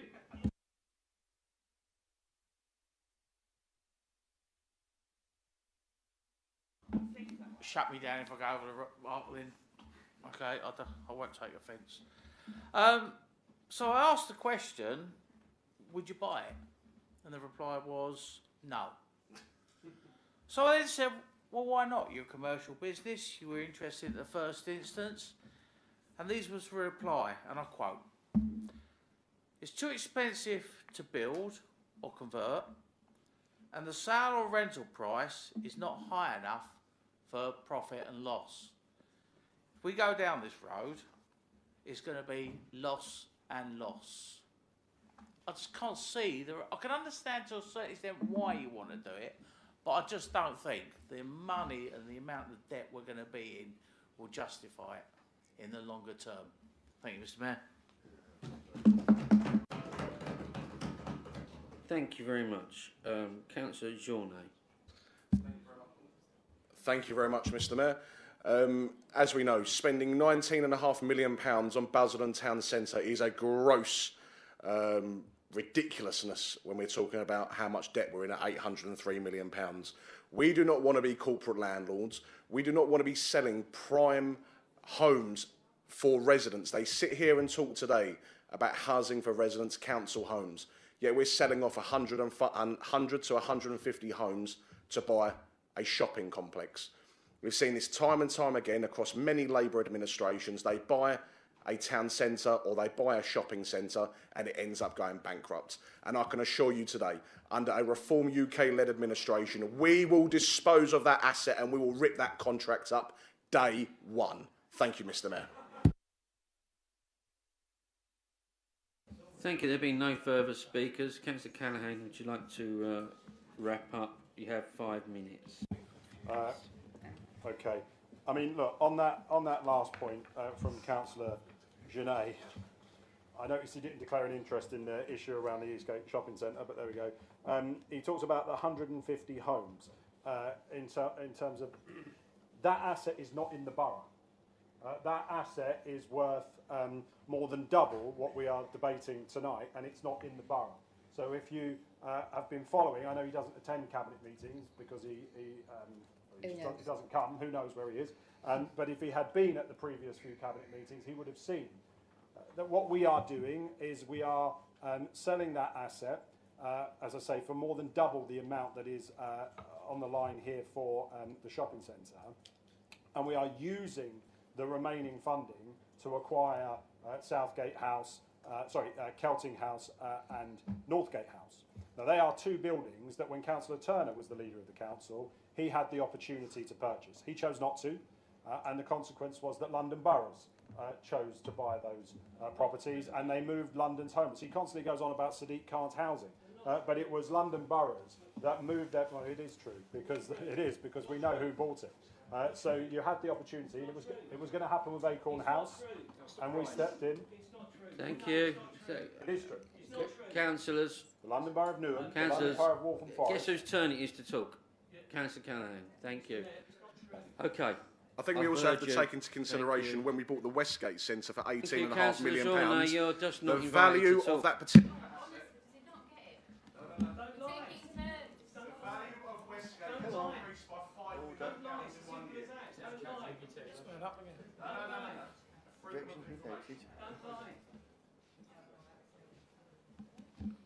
Thank you. The objection has been noted. Councillor Callaghan. Okay. The value of Westgate has reduced by £5 million in 1 year. We've lost five. We have lost £5 million in 1 calendar year. Councillor, it's not your turn to talk. No, it's the end of the debate.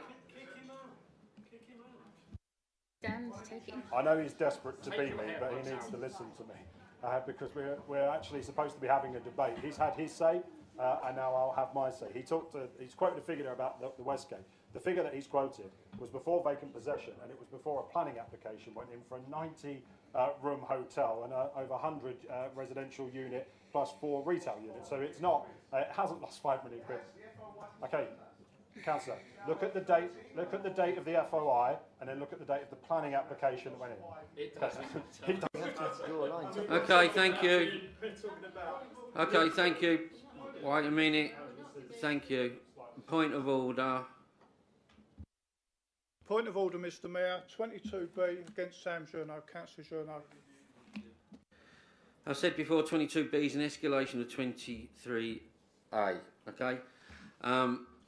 Councillor Journey, I have to warn you that if you proceed to interrupt Councillor Callaghan's final round-up, then we'll have to move to take action. Okay? But thank you. We will proceed. Final item. Thank you, Mr. Mayor. I hope I get my time because there's a lot being said there, and it's important that we don't allow these lies and mistruths to circulate. The Westgate Shopping Centre has not lost that money. The Westgate Shopping Centre has had vacant possession, and it has had a planning application that has passed through the planning process that has now added significant value. The idea that you buy a building, get planning permission, and it loses that value is scary that that individual is on the planning committee and he doesn't seem to understand it. He also talks about how we buy commercial assets and they all go bankrupt. Again, the last time we were in here, on the 12th of February, we had a debate and we looked at the commercial assets. The commercial assets of this council are generating £3.5 million of profit every single year that is paying for the weekly black bin collections, paying for the street lights to be on. If you are coming in saying that on day one you're going to rip those contracts up and you're going to get us out of it and you're going to have a fire sale, you've just put a £3.5 million black hole into your budget for next year. On top of the 5% council tax cut that he's going to introduce as well, he's now a £6 million black hole, and he's not even won his re-election campaign yet. So that is some going, I have to say. On Councillor Mordecai, I have no idea who Councillor Mordecai has been talking to. It may very well be a credible source, Councillor, but you didn't tell us who they were. You just said you had a chat with someone and decided that you were going to talk down the town and say that it was a bad acquisition. What you haven't talked about is the fact that we have been, it will go to Cabinet again next week, we are proceeding with a brand new hospital, GP practice and NHS walk-in centre going into the Eastgate Shopping Centre. That will add 200,000 visits a year to the Eastgate Shopping Centre. M&S Food have agreed to come into the commercial units at the Eastgate Hospital when it comes. With your indulgence, Mr Mayor, I want to make these final points. So when you start to see the value that the regeneration is adding, you can't just judge it based on this, and you don't have to take my word for it. And this, with respect to Councillor Turner, you don't have to take my word for it. The council has Red Book valuations undertaken by Avison and Young. It doesn't matter if Councillor Turner is the leader of the council, if Councillor Genet, God forbid, is the leader of the council, if anyone on this side is the leader of the council. The council has I need some time here. The council has to have an independent financial assessment, a Red Book valuation that is undertaken by AY. So we cannot. It's why we've ended up in the situation we've ended up in with Heriots and the situation in Wickford. Because the Red Book valuation did not allow the council to spend over the odds buying that site. And even with a hope value, a regeneration value, we could not take through a process to CPO that site on that money. But I do find it strange.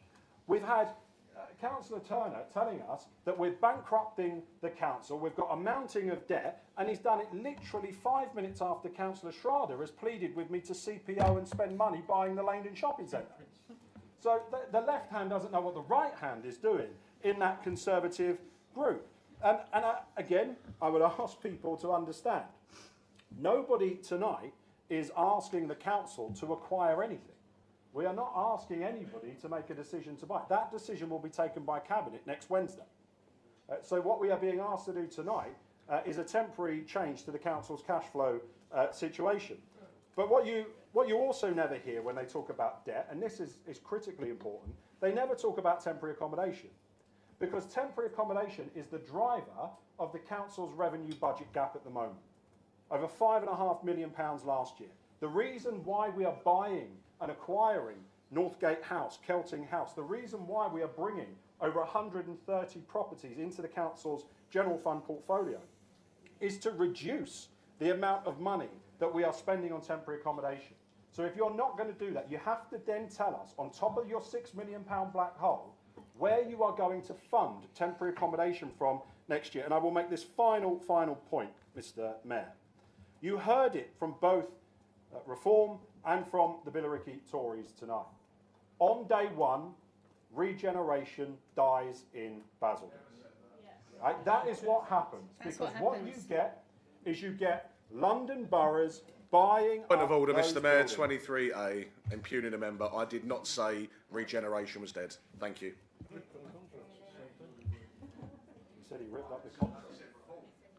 Thank you. There is nothing in there that impugned a member. Thank you. Councillor Callaghan, you have 30 seconds. You can't say that you're going to rip up a contract and then at the same time not understand that that has a devastating effect on the regeneration programme for Basildon.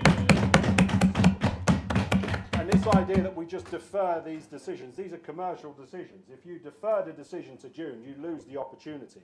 You lose the opportunity, you can't then be surprised if the London Borough of Newham or Waltham Forest or Hackney come in and buy up those properties and start housing their homeless people here, just as they did at Trafford House, just as they did at Northgate House and Kelting House when Councillor Turner refused to do the right thing, step in and buy those properties.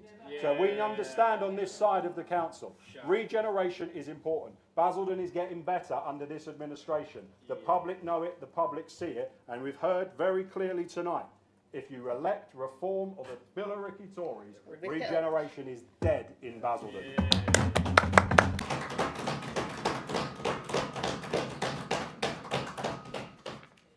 We now need to vote on this, including the addendum. All those in favour, please show.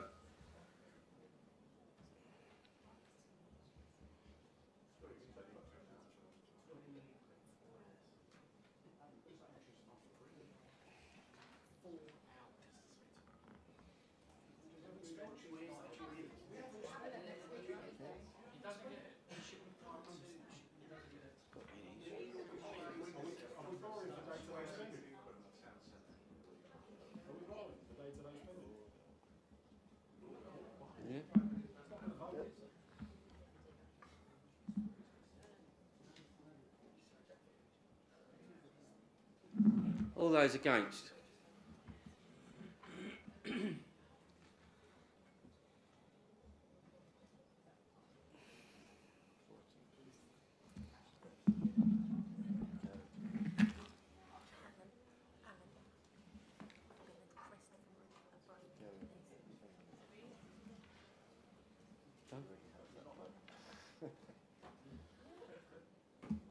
Abstentions?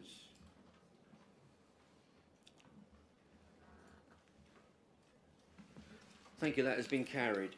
I'm now going to call a 15-minute break and be back here at 10:10.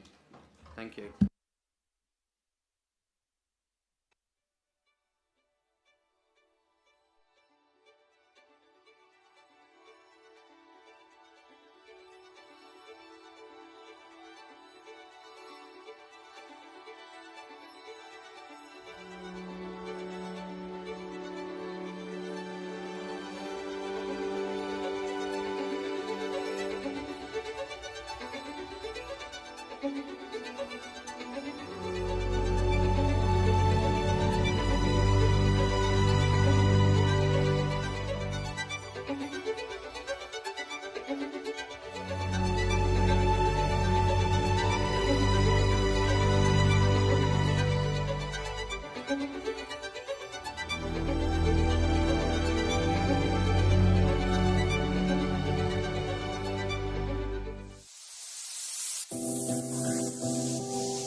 The best part of the job is just like the camaraderie, the people that we work for, clearing up the borough, the people that you meet, the residents, get to have a run about, so yeah, it's good. Yeah, I enjoy it.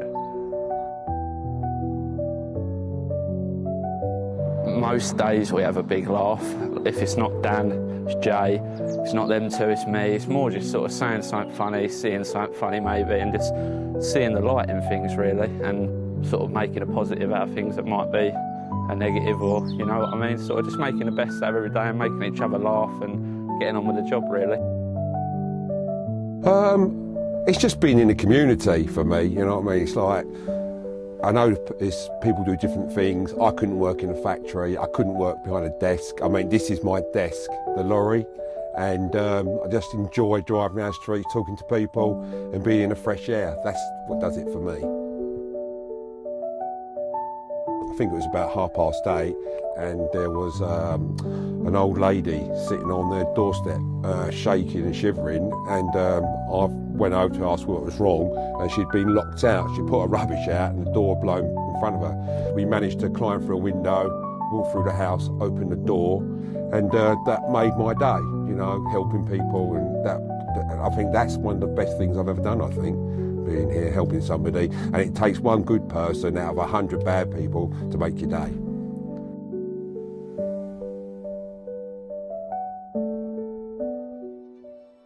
Basildon. For most Londoners, it's a place you pass by on the way to Southend. An overspill new town just off the A127. Population, 80,000. It's the fastest growing town in Essex, but local MP David Amos reckons you need a map if you're Basildon bound. You only have to look around you now. Basildon is going to be the centre of Essex. Many people want to come here. On the 4th of January 1949, from fields of mud and wartime dust, a promise rose. Bold, brick by brick. A promise to ordinary people, to us.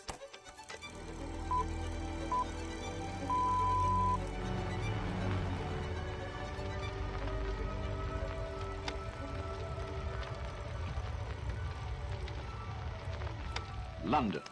At the end of the last war, this city had a massive housing problem. Over 150,000 families in desperate need of homes.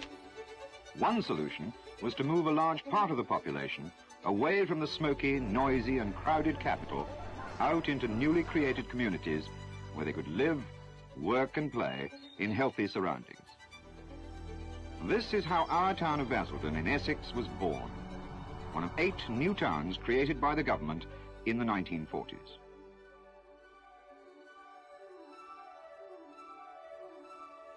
Basildon, a new town for a new Britain. Let us all join together now in one more great effort, this time for victory over scarcity. We showed the world what we could do during the war. Let's show it again now. Let's pull together for prosperity. Forged in the spirit of Attlee's disciples, men and women who'd seen the cost of chaos and chose instead to build hope. Basildon, a space-age look for a long-established institution.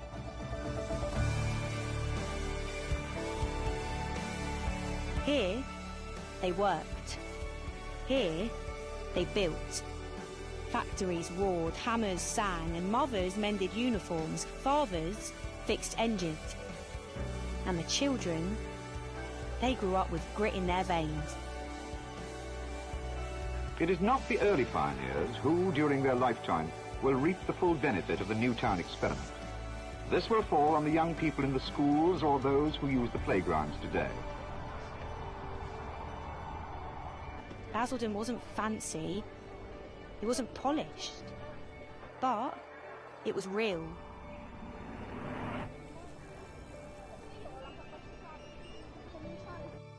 And in its hum and heartbeat came the sound of something different, a new culture, a new voice.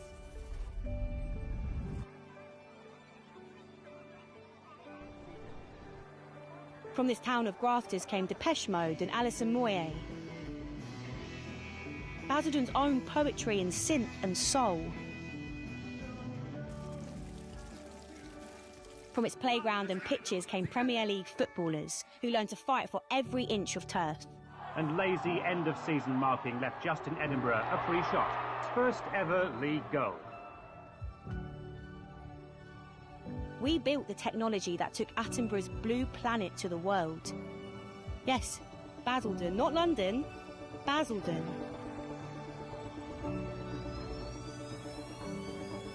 Behind the lens that made the planet gasp.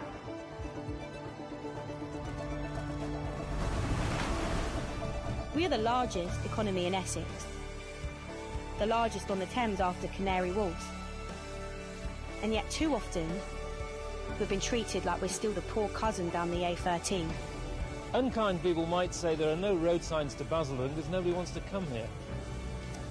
I know that that couldn't be further from the truth.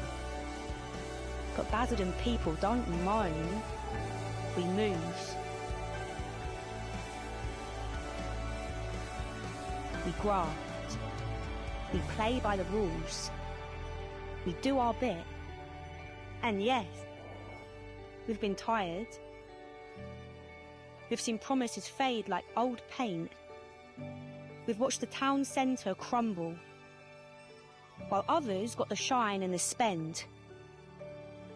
But something's stirring again. You can feel it in the cranes above the town centre, in the laughter spilling from the new Weatherspoons, in the sound of drills and rhythm of renewal. A town once built by hand is being rebuilt by heart, by a council that finally gets it. But this place doesn't need charity, it needs belief.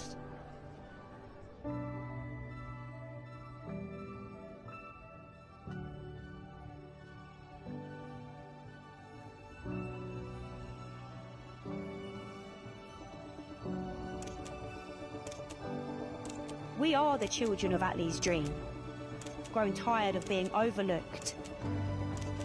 We're the sons and daughters of makers, of doers, of dreamers in overalls.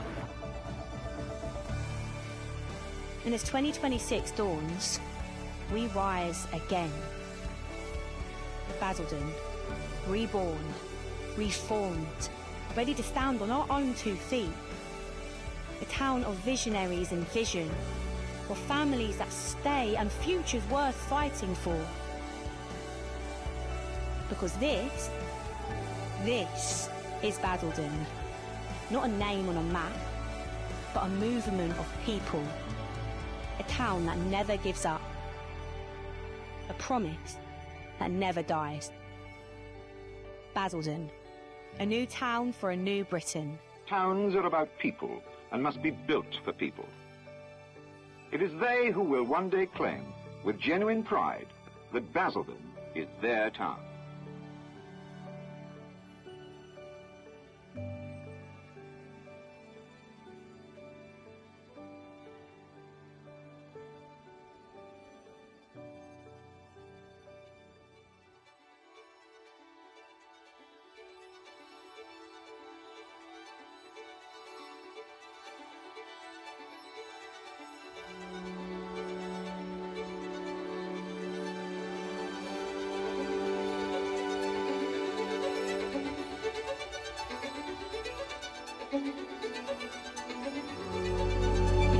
You made this happen, and that is something to be incredibly proud of.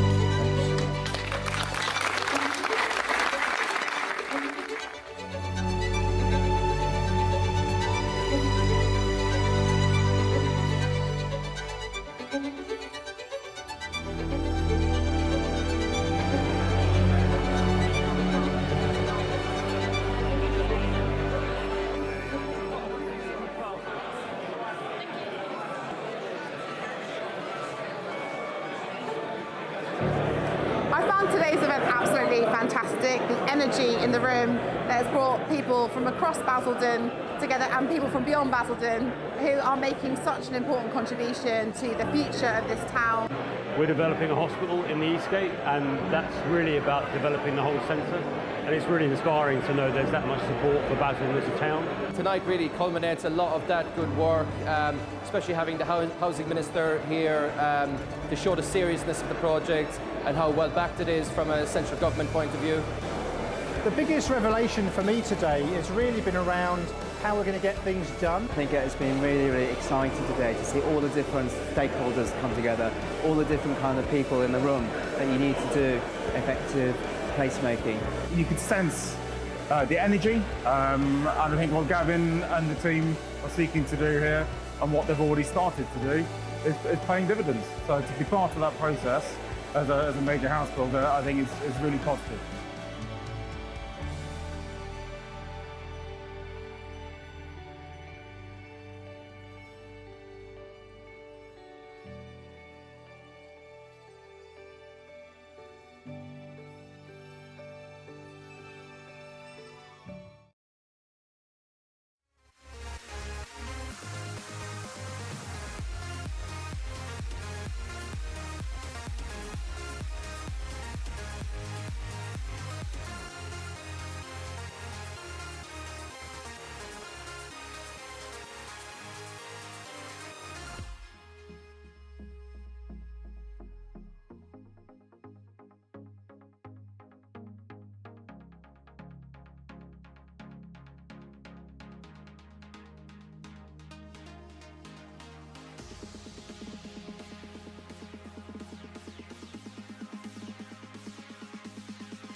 the sky, gazing far into the night. I raise my hand to the fire, but it's no use, 'cause you can't stop it from shining through.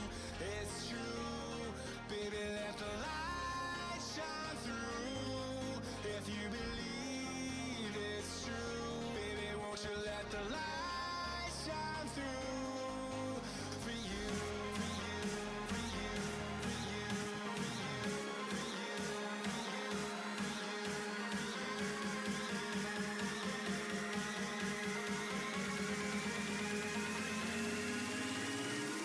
for you.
Present the report.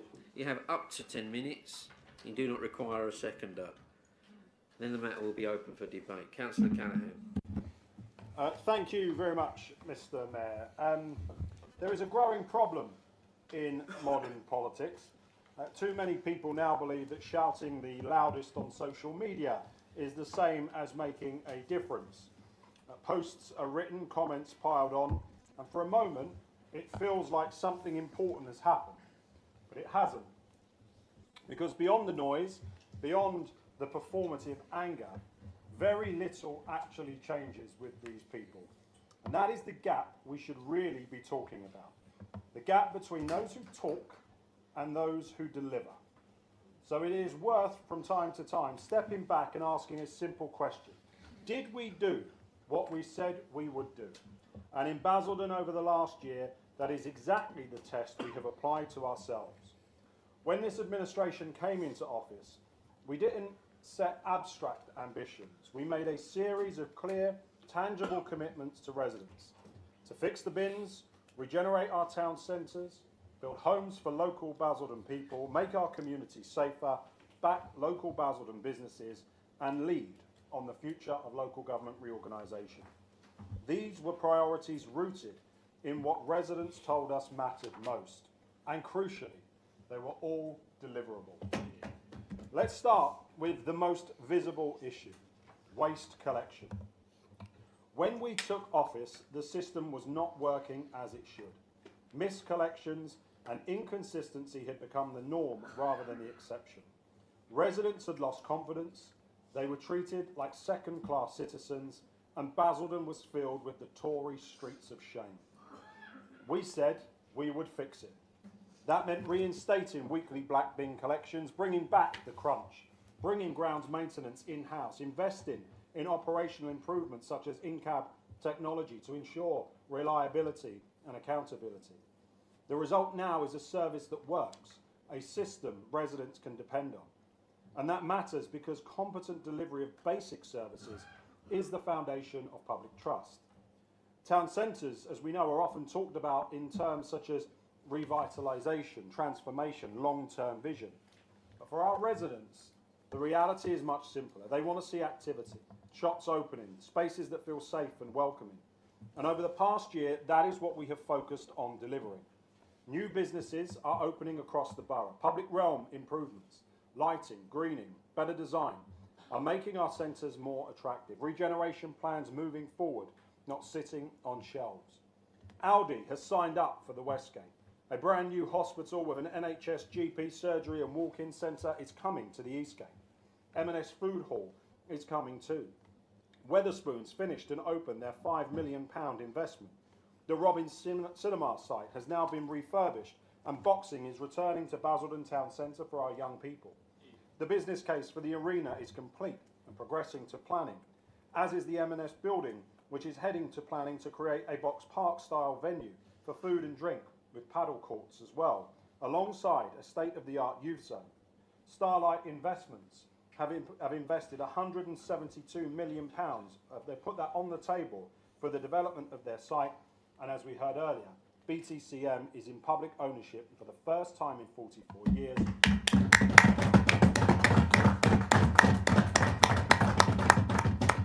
Meaning we can deliver a market that the traders and public now actually want. Go anywhere in this town right now, speak to any resident, the view's the same.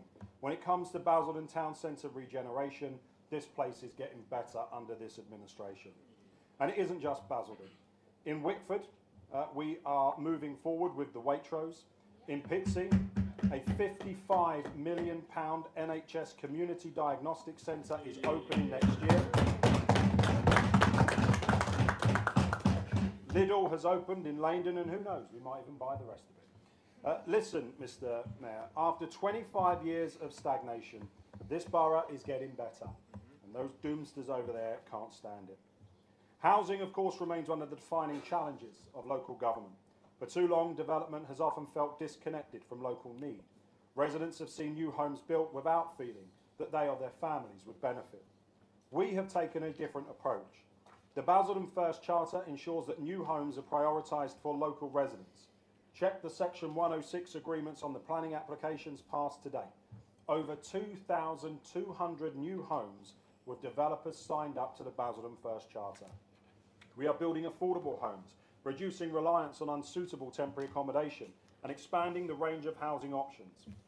We have run the first-time buyer event workshops and we have another, as we heard earlier on, next Wednesday in the town to support first-time buyers with getting on the ladder and buying their first home. We've built 300 brand new council homes in 2 years, including the Chapelgate development that was a disused car park for a decade until we came in and sorted it. And next year we will build 400 more. And we will radically reform the housing services for our tenants too, with them and for them. Public safety is another area where the difference between rhetoric and delivery is stark. It is easy to talk tough, but as we were hearing from Councillor Smith earlier on, over the past year, crime has fallen across key categories, including burglary and vehicle crime. We have strengthened those partnerships and invested in visible safety measures, taking targeted enforcement action on antisocial behaviour, and yes, we turned on the street lights in the borough too.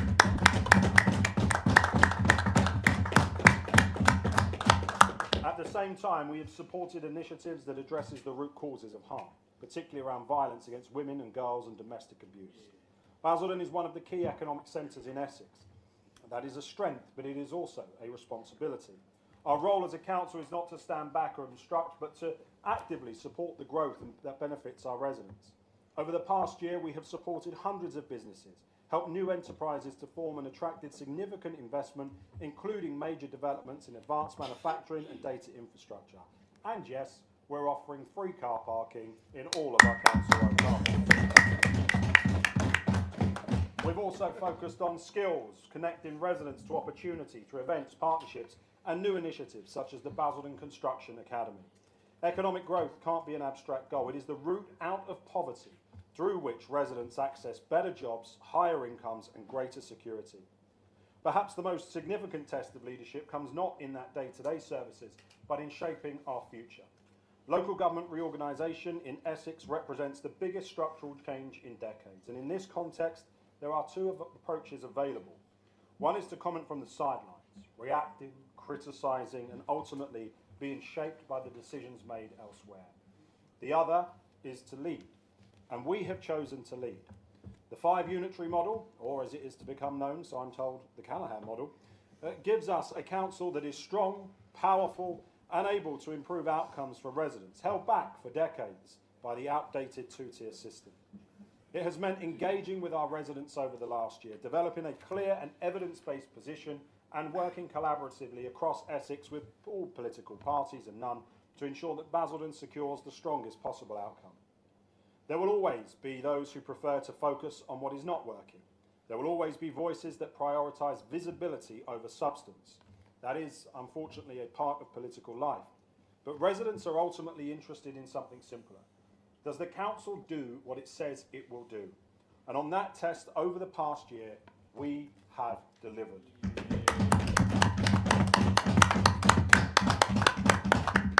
Mr. Mayor, not perfectly, no administration ever does, but consistently, deliberately, and with a clear sense of direction. So this tonight is not the end of a programme of work, it is our continuation of it. There is more to do. Turning this place around after 25 years of stagnation under the Tories cannot be undone in just 24 months. On housing, on regeneration, on public service reform, and on ensuring Basildon continues to grow as a place of opportunity. It really is, Mr. Mayor, now or never for this borough. The chance to make Basildon and its people game changers. The foundations are in place, and that matters, because in a political environment often defined by noise, short-termism and uncertainty, there is real value in something simple, a council that makes promises and keeps them. And that is what Basildon has in this administration, and I commend the report to council.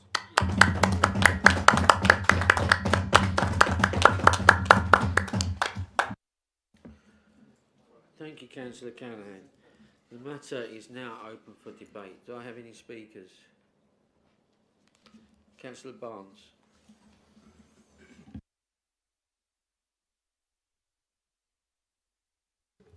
Thank you, Mr. Mayor. He says he's delivered. What he's actually done is announced, and much like the thinly veiled Labour leaflet that has hit residents' doorsteps with their council tax bill this week, this report is yet another example of political spin being produced at taxpayer expense. This isn't a serious attempt to assess the year, it's marketing, and residents will not be fooled. You can whisper on about pride, promise and opportunity, but what residents rightly demand is results. There's no humility here, Mr Mayor. There's no attempt to engage with areas where things have gone so wrong. Why has the external audit team expressed such concerns about our financial position? Why did the council's internal processes not pick up the conflict of interest that surely resulted from contracts being awarded to cabinet members' families? Why did this council alienate the residents it serves by attempting to steal their votes? Why have we lost yet another monitoring officer? Much like the budget, it's striking what isn't said. No mention of the escalating spend on temporary housing that we were promised would be brought back under control. Not a peep of the Langdon generation that was going to be sorted within 6 weeks of their election of May 2024.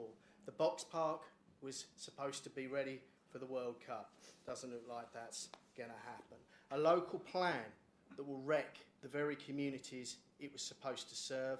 A botched reorganisation of housing repairs that now leaves our residents and housing stock at risk. The consultation on local government reform that wasn't promoted and then flooded with member responses to produce the desired result. Planning meetings cancelled so you could campaign for a desperate Labour Party losing a seat in their own backyard. Councillors resigning after being demoted, and another for inappropriate behaviour on social media. We talk about opposition's social media. What about theirs? Colleagues. Oh. I won't put a stand to complaining because you won't be around long enough to hear it. You finished? Bye-bye. Colleagues bullied, slurs about councillors' family backgrounds, Deputy Mayor making an obscene gesture. We're all praying for that carpal tunnel syndrome. That has been... Thank you, councillors.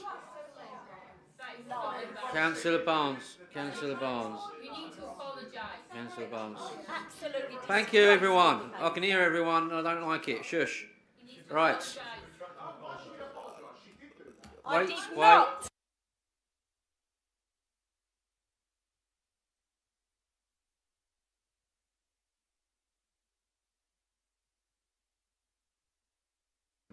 Thank you. That is enough. From all sides of the chamber, that is enough, thank you. Now this... What's the one about including a member? 23A. 23A, so about... I'm a...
Right, thank you.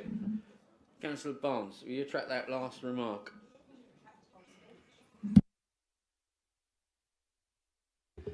Cheerfully withdrawn, Mr Mayor. Where was I? Winding them up. Councillors bullied. Slurs about councillors' family backgrounds. A councillor arrested whilst others confront members of the public because they don't like the questions they asked. Disgraced ex-Labour Party officials appointed as officers. They don't like it, but it's true. Oh, he's got to you lot, hasn't he? They don't like it happen. No! They don't like it happen.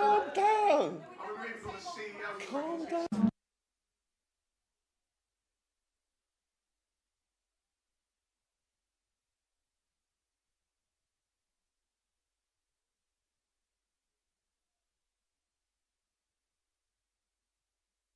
If this behaviour continues, I will immediately adjourn the meeting and will adjourn at another date. I've done it twice and I'll quite happily do it a third time. Now, if you keep this up, that is what will happen. I'll make myself clear. Councillor Barnes, you proceed in a decent, comradely fashion. Thank you. Never Levy said I'm not comradely. False press releases, the redevelopment of Wickford Police Station. Remember that one, what happened there? Waitrose, they know what Waitrose are doing to do before Waitrose know what Waitrose are going to do. Elderly councillors forced out of car parks, full council meetings abandoned not once but twice. Councillors not paying council tax. Confidential information about councillors' businesses being leaked for political gain. And then finally, going into bat, sacrificing what little political credibility you had left on the altar of local election delay.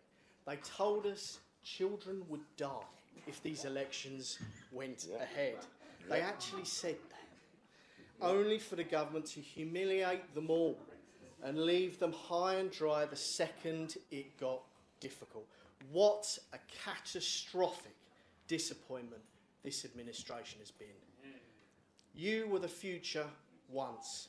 You were given a mandate by the people of this borough. You've wasted the opportunity that was gifted to you. On the 7th of May, residents now have the chance to end this madness and vote for sensible policies and a party that will actually deliver, rather than just spin and lie. The change Basildon needs can only come with new leadership and a new approach. We stand ready to serve. Thank you.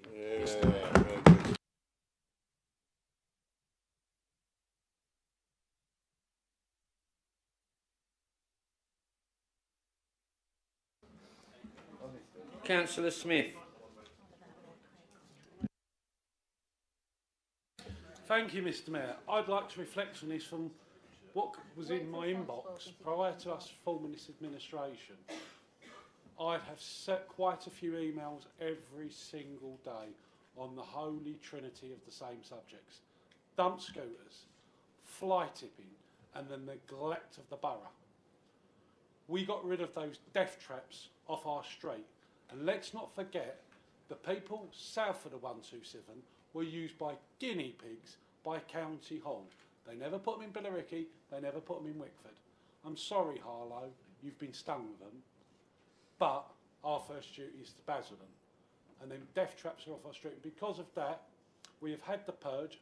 Over 40 being illegally used in the town centre have been seized and crushed. That's not out of maliciousness. If you're caught using them, that's the same in law as joyriding. So that's a good thing. When it was rubbish day, and I don't want to be mean about the past because that doesn't serve anyone, but it was a joke. The amount of miscollections, you knew come Wednesday, Thursday and some Fridays, depending on your ward boundaries, you were getting the emails from residents that they missed my bins, they missed this. It wasn't the dustman's fault, not at all. When that service was launched that Christmas, there were dustmen, pitch black, 4:30 on a December evening, collecting the refuse. No one should have to work in those conditions. It's dangerous for them and it's dangerous for our residents bringing those bins in. We was told that was like putting a man on the moon. We couldn't go back to weekly. We couldn't get rid of those disgusting refuse sacks. I had constituents tell me that they would actually say to their family and friends, don't come round on this particular day. Well, just don't come round, out of embarrassment, because they'd see toilet rolls in the curb line. But we've now given people decent bags. And thanks to the changes with the funding of the Pride teams, every 2 weeks as the Wesley Heights Area Committee Chair, I speak to Terry Simmons and he goes, what's my priority? Well, the first priority when it changed in the summer was the Van Gill Drive estate, because Essex County Council refuses to come onto walkways on our council estates where ordinary, decent, hard-working taxpayers live, not the Mr and Mrs Bouquet who fret over the latest women in the Tory graph, right? Our Pride teams came round Van Gill Drive. The weeds was like nearly a foot high, people tripping over them between the paving slabs. Not only did they spray them off, they trimmed it all, a deep clean and sweep. I've had residents speak to myself and Councillor McGovern, who was once the Borough Councillor for Vange, and also the county member for that area, saying, isn't that fantastic? And just before Christmas, they've started on the Langdon Hills estate, people saying, a resident said to me, it's like a time machine. You know, this is how the estate used to look like. And one resident there was quoted recently in the BBC Essex report about the changes to bin service. It's a dream, it's brilliant. Whereas in Braintree, they've just adopted a free weekly bin service. Now, both Labour and Conservatives can argue about the politics because we're coming into elections. I like to think of, you look out, open your front door, look down the road. Does it look better? Yes. Are our town centres getting better? Bit by bit, yes. I understand the politics because there's elections, but really and truly, why do we have to keep bashing the borough? Why? We should be the crown jewel of Essex. We've got the jobs, we've got the economy. It's unfortunate a county council treats us like a milk cow, milk us for their own crony areas, but their termination date is the spring of 28. And hopefully sooner. Thank you, members. Thank you, Mr Mayor.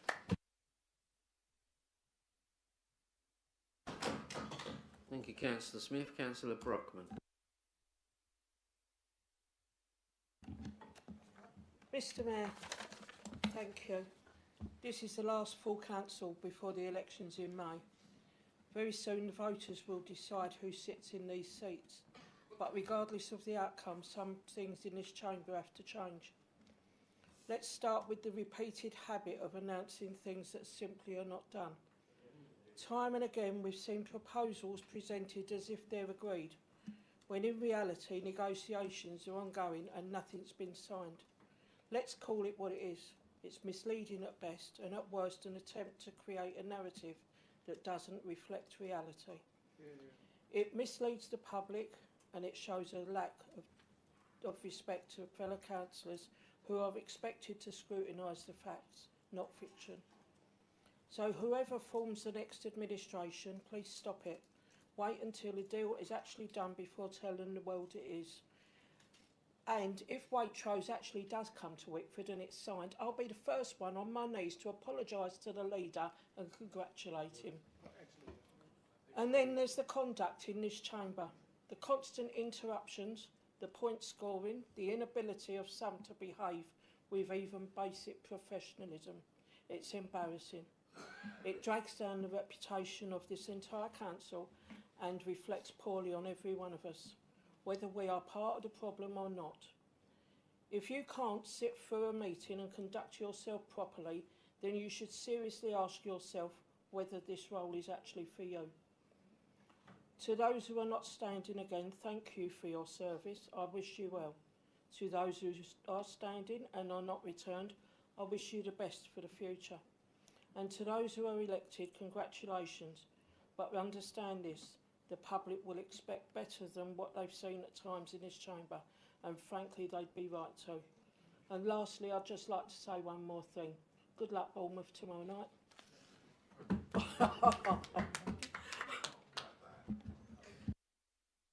Thank you, Councillor Brockman. I agree with about 90% of that. Thank you. Councillor Turner. Thank you, Mr Mayor. If you strip away what we've been led to believe, a lot of it is not in the gift of this administration. And I'll give you two examples. First of all, the health centre coming to Basildon. Initiative started under Conservatives. It's taken a long time, but in no way were the Socialists anywhere near that. And let's talk about Pitsea. You've never given Pitsea anything. not a single thing. And the health centre there was again an initiative under this Conservative administration. Unfortunately, our administration's was a much bigger scheme that took in the Dipple Centre. It's been revised down. But they're just two examples where if you look beyond the rhetoric, the rest is easy to see. It was a hidden agenda, it's not so much hidden now. And the hidden agenda is all about development. That's all this administration are interested in. And they're not even interested in it for Basildon people. It is about building Basildon homes for Sadiq Khan. We've got Sadiq Khan's estate agent sitting here with his developers' mates, bringing them down. And tonight there was a slip, wasn't there? There was a slip when we talked about London boroughs. Councillor Callaghan is a liar when he says, I had... Oh, he's a liar. It's as simple as that. When I had the gift of Northland's house, I never had it. Never had it. And he knows that. But it was in his gift. And the other thing that's... Councillor Turner? Yeah. Would you like to retract that statement? No. If you don't, you're being offensive towards another councillor. Misleading council into believing something that isn't true. But what was in his gift is the tower block that's now going up. And there was a slip, wasn't there, about Trafford House. Did you catch it? About London boroughs filling up Trafford House. That is what the agenda is all about with socialists. Sadiq Khan has had his total number of housing. Councillor Turner, I fail to see what this has got to do with the annual report. Well, if it's got nothing to do with the annual report, I might ask you to sit down. No, it has everything to do with the annual report. I'm struggling. I'm struggling now. Can you continue your speech? Right, let me elaborate. Respective to the annual report. It has everything to do with the annual report. Because what has been suggested here is they're building homes for Basildon people, which is clearly not true. Basildon is not going to benefit. The Basildon people aren't going to benefit. What they are going to get is an influx from London. And Councillor Callaghan loosely suggested I was racist last time. The reason is... Nothing at all. The reason is... The reason is this, Mayor. The reason is this, Mayor. Right.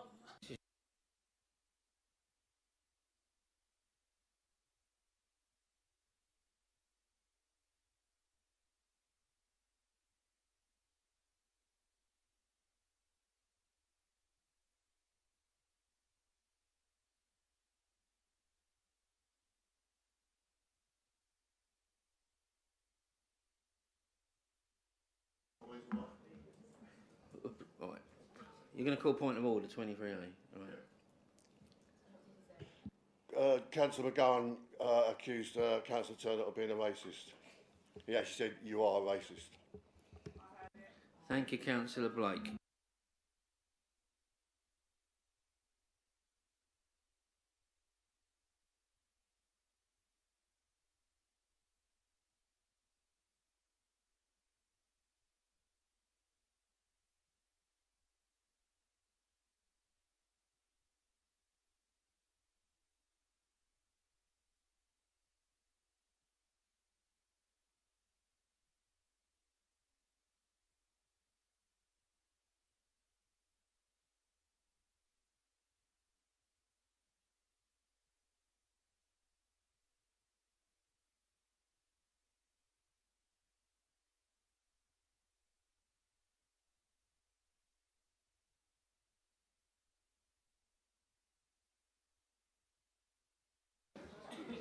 Okay, thank you.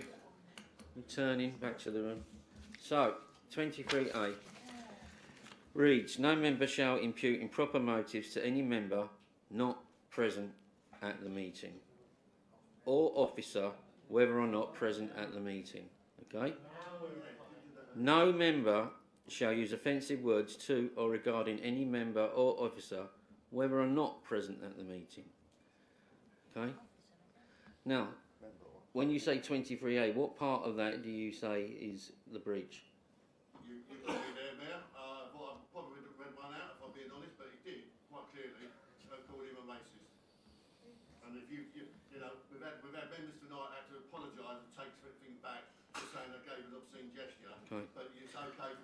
I understand, thank you. Councillor McGarry, will you retract that remark? No, I can't, Mr Mayor, because it's my sincerely held belief that Councillor Turner is a racist, as evidenced by the last couple of meetings.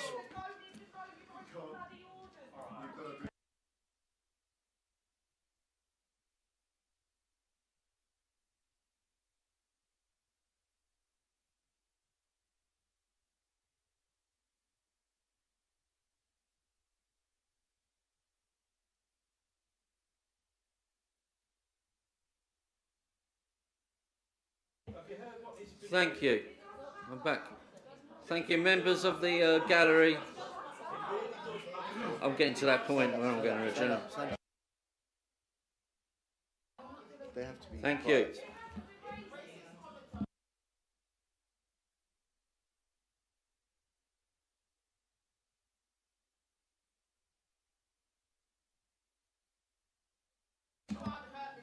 Thank you. I'm standing. Please be quiet.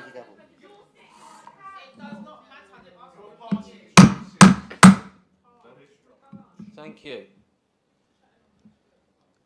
We believe we all heard Councillor Brockman and myself several times talk about respect for one another. Now, there are people on this side calling them liars, with people on this side saying racist. You are refusing to withdraw that remark. Yeah, absolutely. Therefore, this is an official warning from the Mayor to you that if you interrupt a speech again, then we'll be forced to take further action. Thank you.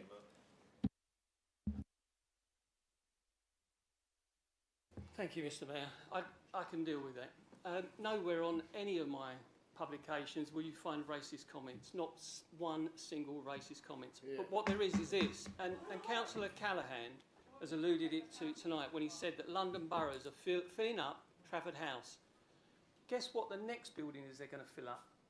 That building that is going to be 22 stories in the town centre. That'll be the next thing. And this is what this administration is all about. Forget all the fripperies that go on around it. That's just dressing up. It's like the king's new clothes. Basildon Borough residents are faced with one agenda item from this socialist administration, and it's about development. Development not for the borough, not for the people of the borough, but for Sadiq Khan, and it's all about enabling London boroughs to fill up Basildon homes and bring their undesirable tenants. Nothing to do with racists. It's the undesirable tenants that they will ship out, and there is all that's the response. That's all the response that you need. So when they want to ship their tenants out,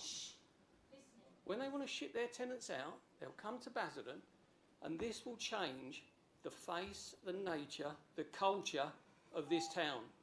Not for the better of Basildon Borough or its residents, but for Sadiq Khan. So strip away all of the stuff that they want to dress up as their administration delivering. This is only about one thing, and that is pandering to a Labour government, pandering to a Labour mayor, and to hell with Basildon, to hell with Basildon people. That's what this administration is all about. Let's hope that the resident does the right thing, sees through the rhetoric and kicks them out in May.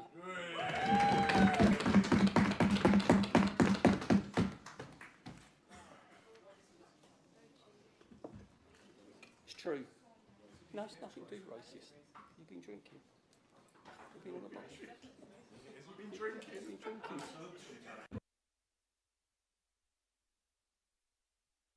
Mayor, he's called him a racist again, and you heard it. I know he's heard it, so please deal with it now. The gentleman next to you has just heard him called him a racist again.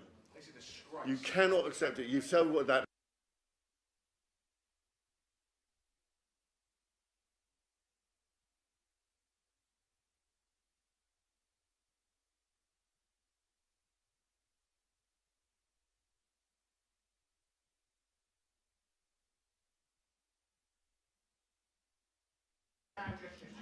This meeting is adjourned and we'll reconvene at a later date. That was disgraceful.